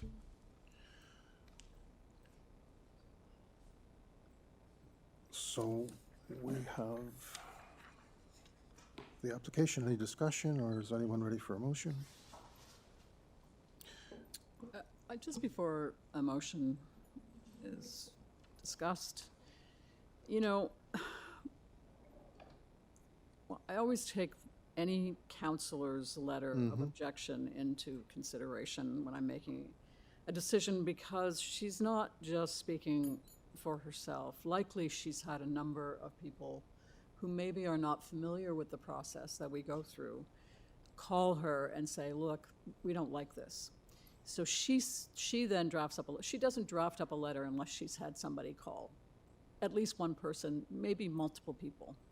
So I always take that, and I think, you know, that it's not just one person's viewpoint. She's representing her constituents. So I just want to say that, that's all. Yeah, for sure. And, I mean, there are a number of points raised in that letter, some of which I think we had this discussion in detail on the previous application. We did. Don't really apply. I mean, personally, my only concern is that the property isn't set back sufficiently from the two abutting properties, but otherwise, I don't have a huge issue with this. I mean, it's a very different locational context to the one that we refused. Yep, I agree. And you're not creating that crazy unserviceable setback between two detached houses that you often see on the severances.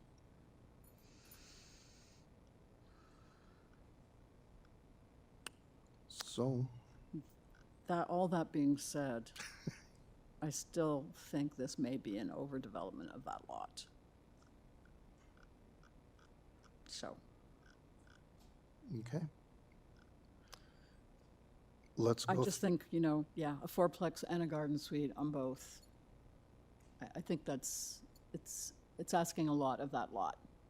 Yeah, it's pushing it. I mean, you've got a large number of variances because of that as well. But it is also an area where we'd like to see this kind of thing happening, so it's, yeah. If I can add, it is close to a transit station, and as well, there are already small buildings in this neighborhood. I was looking at 80 Guestville. Looks like there's an apartment there, low-rise apartment. At 80? 80. Okay, let me just look at it. Well, and I do recognize quite.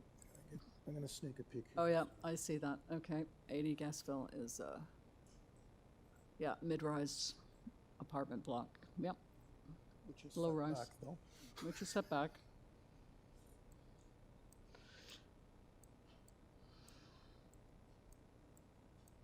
I'm just actually going to go down the whole street, take a look.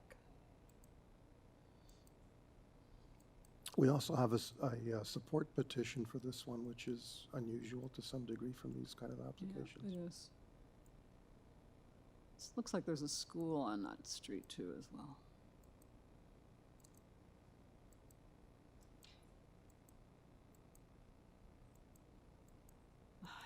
Yeah, and a doctor's office.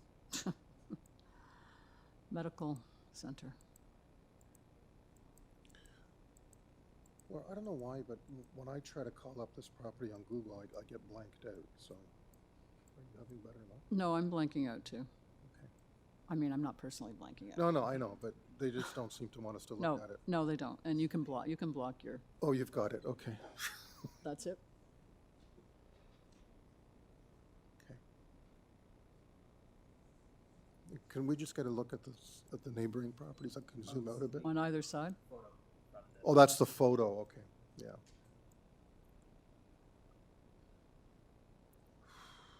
Looks like there's a fourplex on that street too, as well as. What do you think about this? It looks like it might be a fourplex.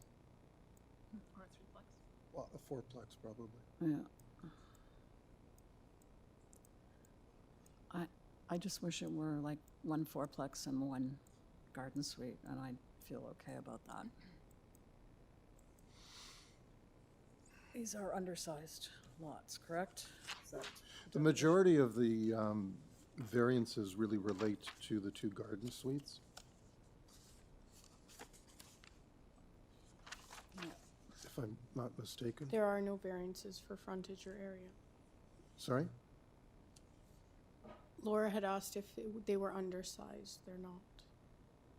They're not undersized?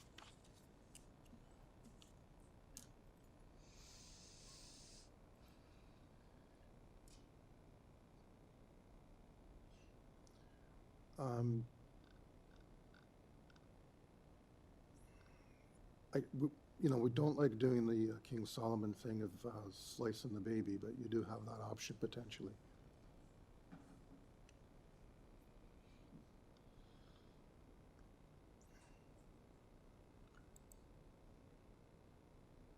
Because you theoretically do have the option to deny the variances related to the garden suite and approve all the rest. Or you'd prefer us not to do that? Okay.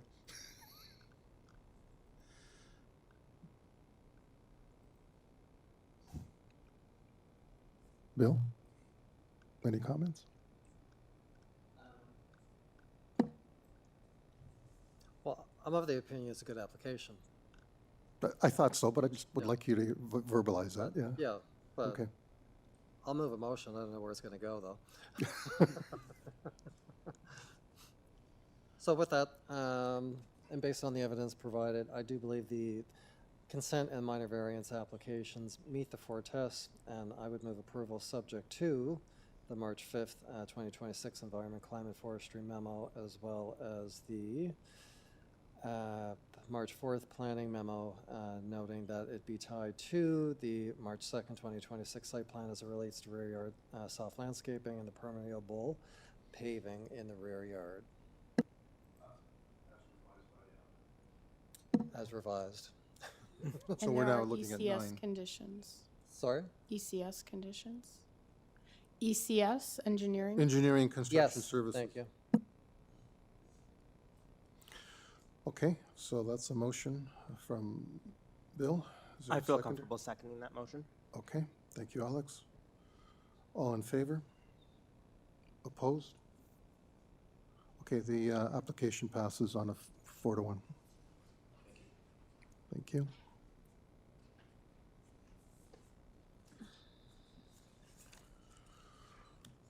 Okay. What comes after 16, 17?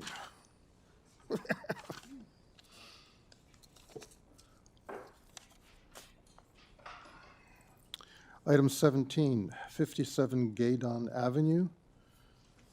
This is an application to construct a second-story addition above the existing dwelling and a new two-story west side addition connecting the main dwelling with the existing detached garage, and a new two-story front addition and a new secondary suite in the basement.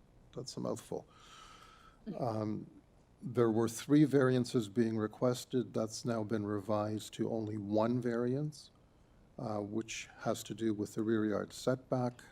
We have 10 letters of objection, and forestry is requesting condition 2 in the event of approval. And let me find my speakers list.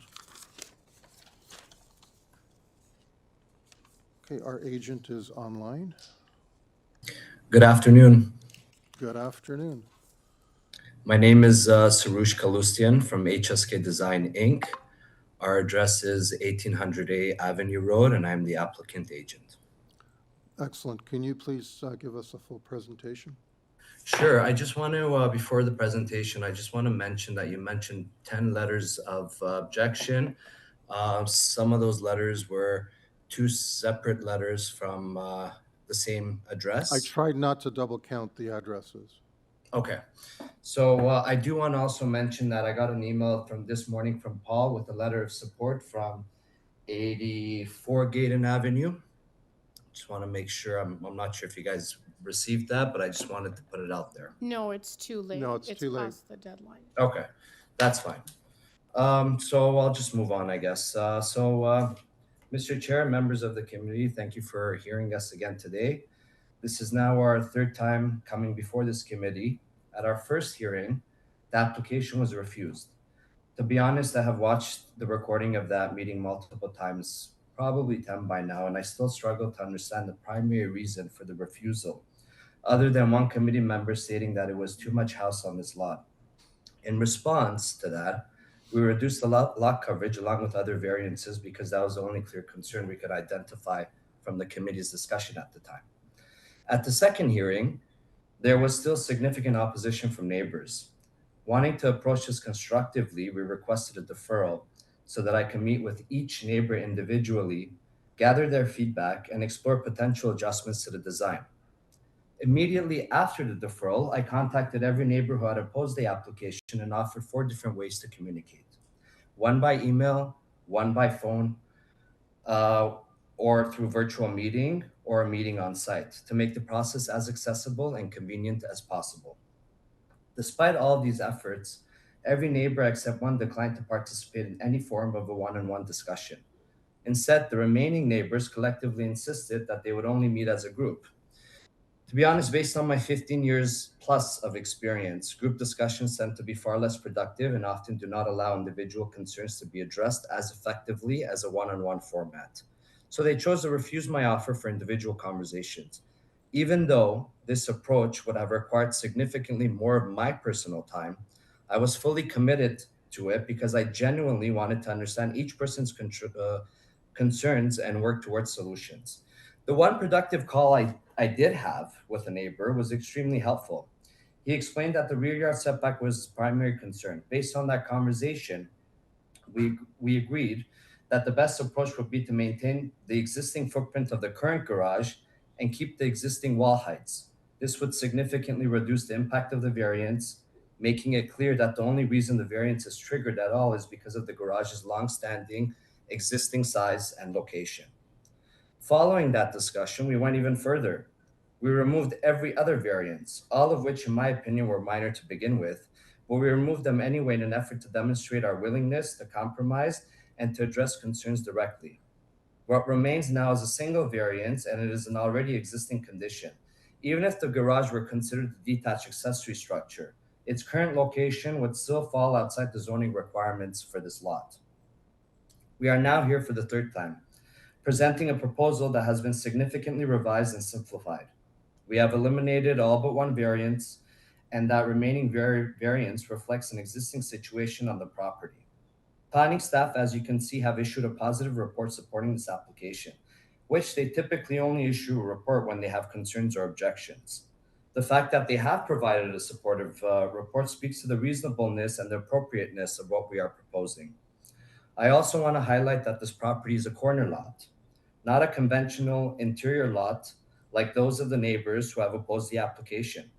The zoning regulations in this area generally make sense for standard lots, but they become far more complicated when applied to a corner lot with 2 abutting streets and existing structures that were built long before modern zoning standards. These unique conditions create constraints that simply do not apply to the neighboring properties, such as, if this was a conventional lot, this variance would have been a side setback variance as opposed to a rear yard variance. Given all this, I respectfully ask the committee to recognize the effort we have put in, the meaningful changes we have made, and the fact that the single variance before you today is truly minor in nature. It meets the 4 tests, it reflects an existing condition, and it represents a balanced, thoughtful response to planning principles. I'm more than happy to answer any questions the committee might have. Thank you. My first question for you is, if this were a side yard variance, what would be the required distance? I believe it would be 1.2 meters. 1.2 is a required side yard setback? Yes. Okay, thank you. And you're requesting 0.52? Yes, based on the current location of that garage. Understood. Correct. Okay, thank you. Any other questions? No, okay. So we have some other deputants? Yeah, we have speakers both in person and virtually. Well, whoever's here in person, you don't want to go first? No, we're just listening. You're just, okay. All right. Okay. Okay. Okay, so then we have John Olson that was on your list. We emailed him. John is not on the line. So we'll move on to Alan Philippe. Okay.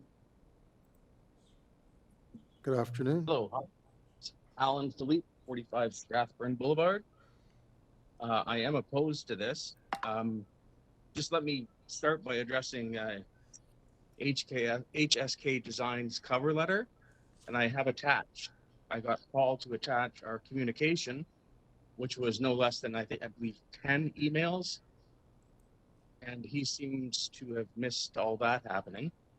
In regards to the finally having it to one, I believe that it's not a minor variance, but a major variance. And he's asking on his planning, I think it's page 4, that if it needs to be shored up to build, that they'll be shoring up foundations, assuming that there's a 10-inch foundation underneath the garage, which you should know at this point if you're planning on building on it. So if you're going to rip down that garage and then take away the foundation, I don't believe that garage anymore exists anymore. And so it really can't be used as an existing area. Thank you. Okay. Any questions? No? Okay, is there someone else? Yeah, Mr. Chair, next up we have Salvatore Castiglione. Yeah. Hello, good afternoon, Mr. Chair and rest members of the committee. So, my name is Salvatore Castiglione, 46 Strathburn.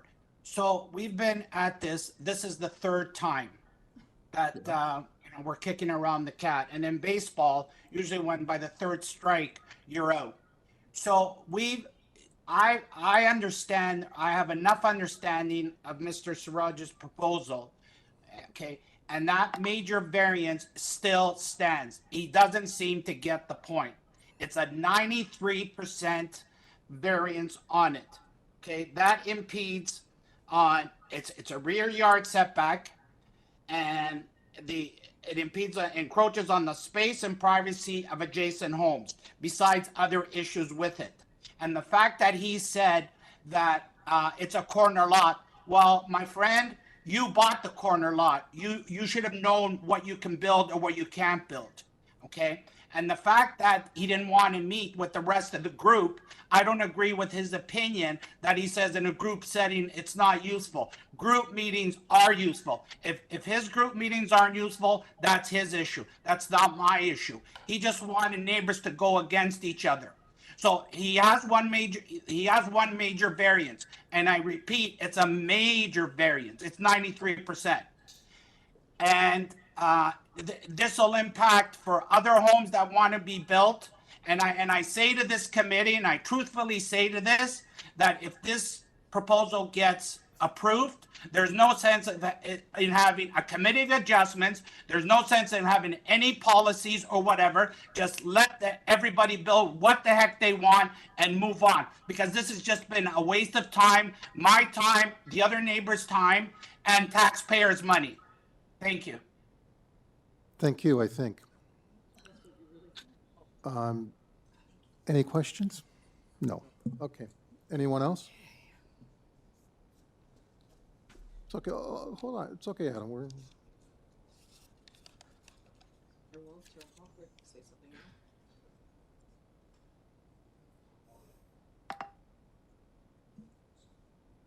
No, Mr. Chair. That's it. That's not what I was expecting, but that's good. Thank you. Okay, I will get the applicant to come back for a rebuttal. Yes, I'm back.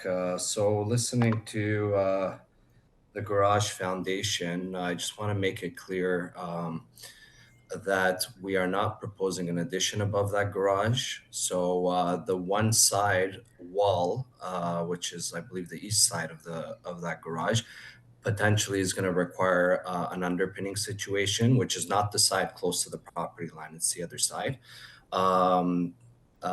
So that might be the only area of work underneath the existing garage to potentially support the rest of the addition. But other than that, we will not need any sort of shoring or anything because we're not really impacting anything else on that garage.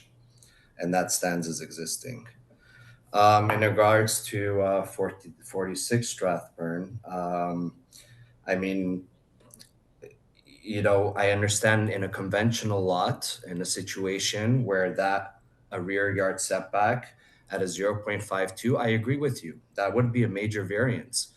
But in this situation, if you look at the property right now, with the garage, it's supposed to be your front yard our front yard is basically Strathburn, right?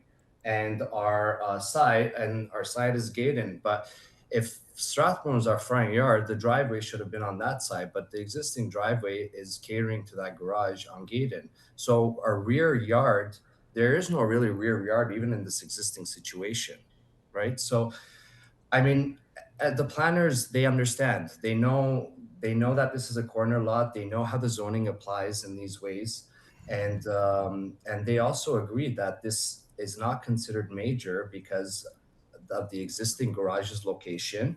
And in fact, even if we weren't doing an addition, if we were going to change the roof of this garage, okay, this exact variance would still be there. Oh. Okay, sorry, are you done? Because we've got some questions. Yes, I Okay, am. so you've come to an agreement with the abutting neighbor where the garage is currently next to? On Gaydon?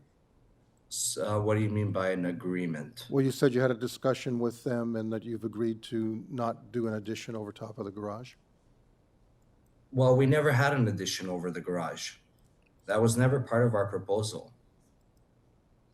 Okay, so what did you tell me at your initial presentation where you said you spoke to the neighbor? Oh, and that was the remained concerned? neighbor in the back. That was William Tavares, which I think is 43 Strathburn, if Oh, I'm so not that's mistaken. Strathburn, not Gaydon? Yes, correct.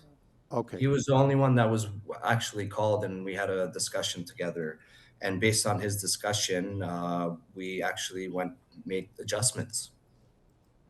Okay, but he's across the street on Strathburn, right? Correct. Okay, so have you had a direct discussion with, I can't see the address, maybe if I go to the location map, hold on. 49, I'm trying to get to 49 Gaydon, whether any discussions taken place with that property? No. No, okay. All right, so if you had no intention of doing a second story above that existing garage, then I'm assuming you would be not objectionable to us tying you to an elevation that shows that as it is right now. Correct. Okay, thank you. Any other questions? No. Okay, on that note, I'll take it into committee for any discussion or if anyone's ready for a motion.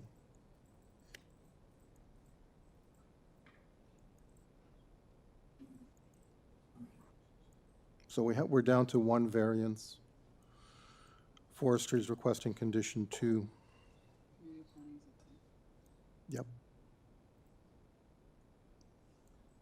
I'm just trying to pull up the drawings now. Yeah, I mean, essentially, visually, the house is going to look like it's fronting on Gaydon.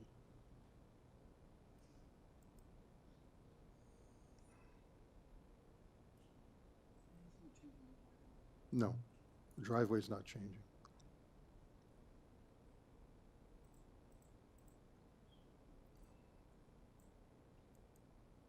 So I'm trying to pull up that elevation.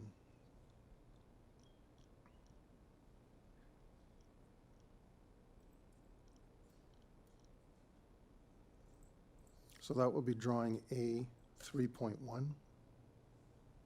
Elevations are 3.1 to 3.4 inclusive.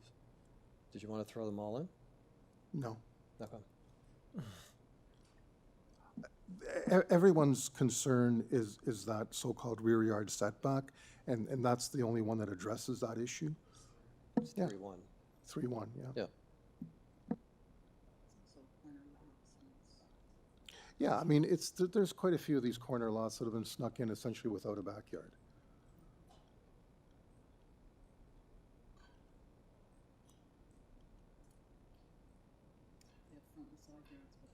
Yeah.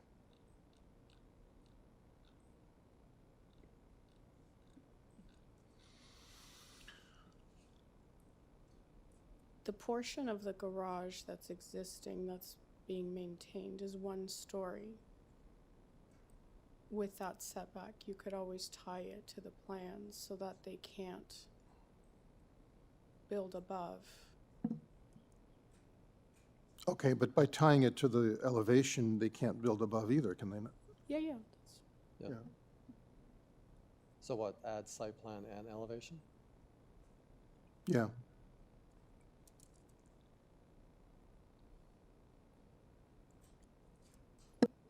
Okay, I'll give it a go. So, I'd like to move a motion for approval, as it's good to see the applicant has been working with city staff to address the numerous issues that were raised before, and I think the application is much approved. So I'll move a motion for approval for the application as revised, because it is only now the 1 variance, as it meets the 4 tests, subject to the March 5th Environment, Climate, Forestry memo condition, as well as drawings A01 and A3.1. Thank you, Mr. Dalton. Can you repeat the drawing numbers? A0.1 and the elevation 3.1, A31.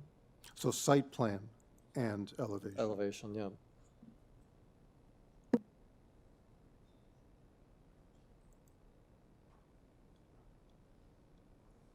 And I would add to that, or you might want to add to that, with respect to the rear yard set, as it pertains. Yeah, and throw in A01 and A3.1 as it pertains to the one and only variance, which is the rear yard setback.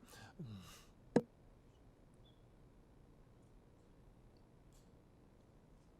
we good with that? Okay, is there a seconder? Sorry? Yeah, is someone ready to second Bill's motion?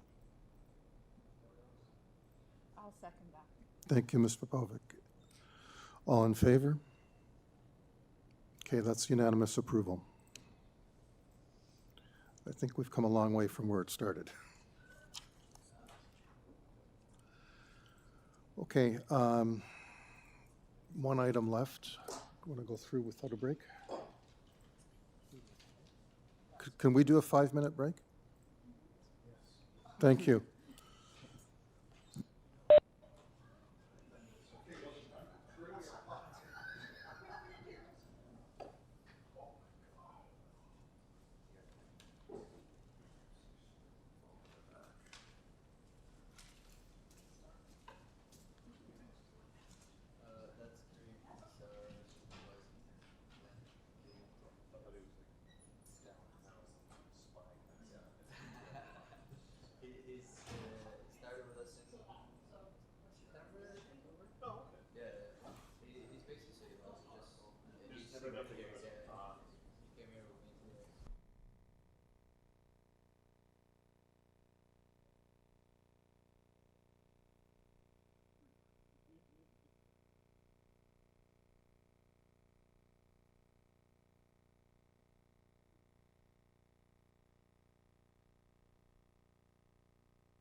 Okay. Thank you.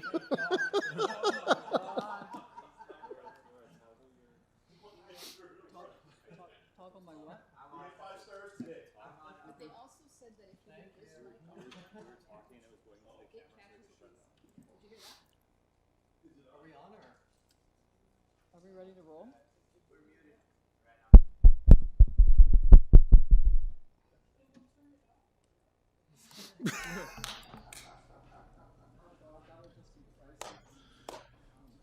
Okay.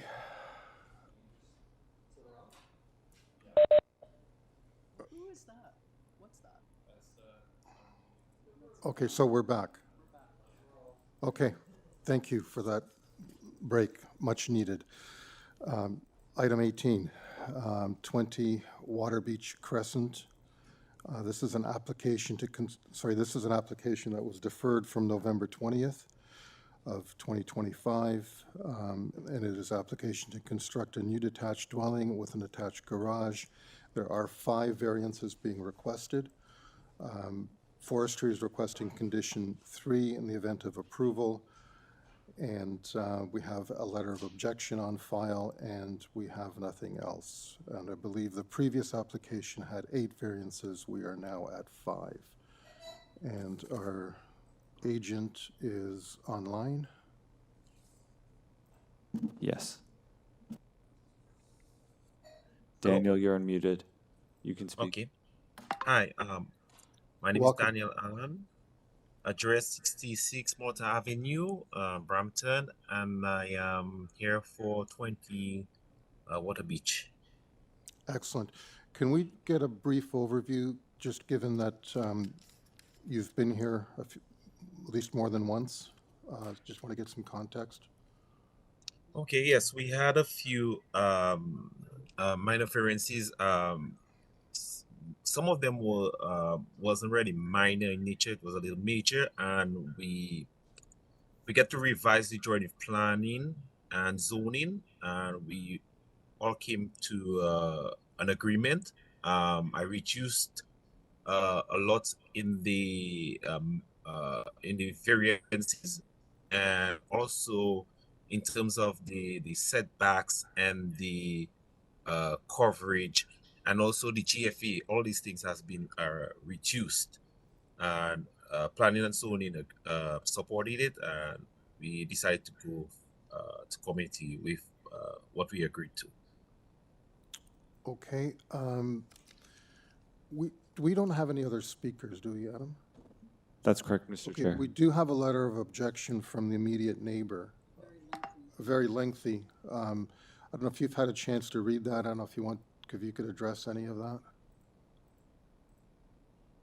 Okay.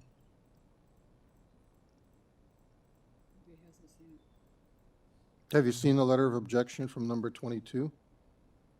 No, I'm not taking a look at it. Oh boy. Okay, whatever objection is, my concern is more with planning and zoning, as long as we meet the bylaws, and as long as we are minding whatever we are doing in nature, we should be okay. We try our best to line up, especially with the front part of the house.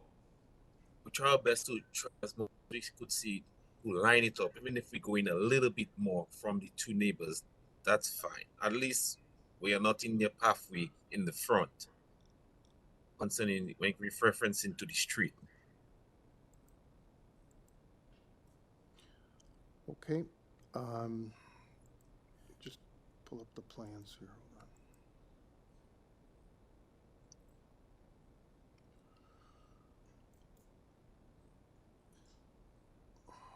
Okay, so as I mentioned earlier, we've gone from 8 to 5 variances. Just want to look at the variances. Lost it. So while I'm trying to get my computer to work, any questions from panel members?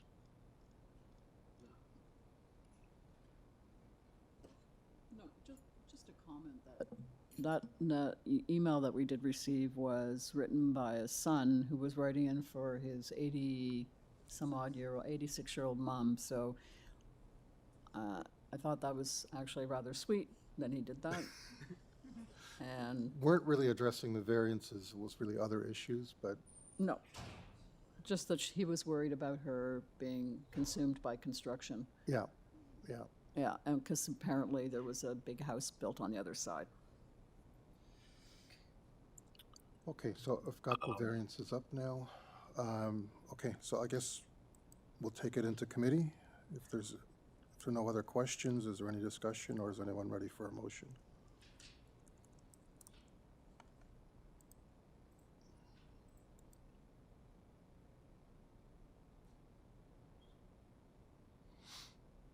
Okay, so if there are no further questions, I'm seeing none. Based on the evidence provided, I'll move a motion for approval, as I do believe the application meets the 4 tests, subject to the March 5th Environment Climate Forestry Condition number 3. Subject to forestry condition number 3. Got it. Okay, is there a seconder? Yep, sure, I can second that. Sir, thank you, Alex. Okay, all in favor? Okay, that's unanimous approval. Thank you, Daniel. Hope it was worth the wait. Yeah, it's too bad we can't really respond to the other letter. I mean, other than we can make a comment that construction issues can be addressed with the building department during construction, just so that we put that on record. Because it was, I mean, It was largely about construction. it was, but it took a lot of time to write a very, Yeah, and if anything goes awry during construction, call 311. which it may well. Okay, so that's the end of our agenda items. My favorite motion, but I need the gavel. You need for the that. gavel? Oh, no, I'll do it after you do the motion. Oh, we're going to fight over the gavel? Here, okay, no, you take the gavel. Okay, last motion of the day. I move to shut this down. Adjourn? Adjourn. Do we need a seconder for that? No. No? Okay, well, we'll 1:28. call it 1:30. Adjourned. 1:30. We'll call it 1:30. Thank you to staff. Thank you, everybody. Thank you.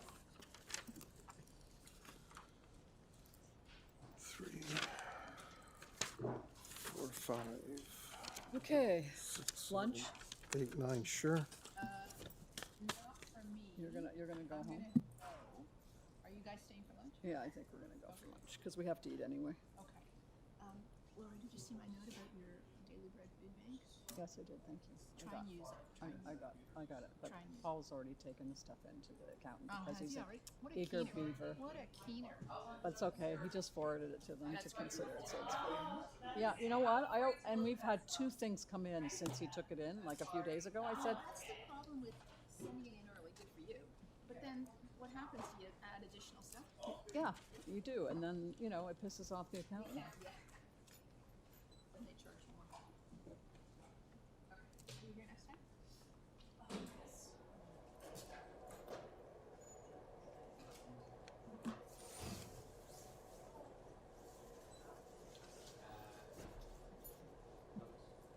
Yes.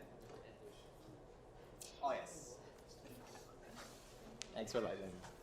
Look who's here.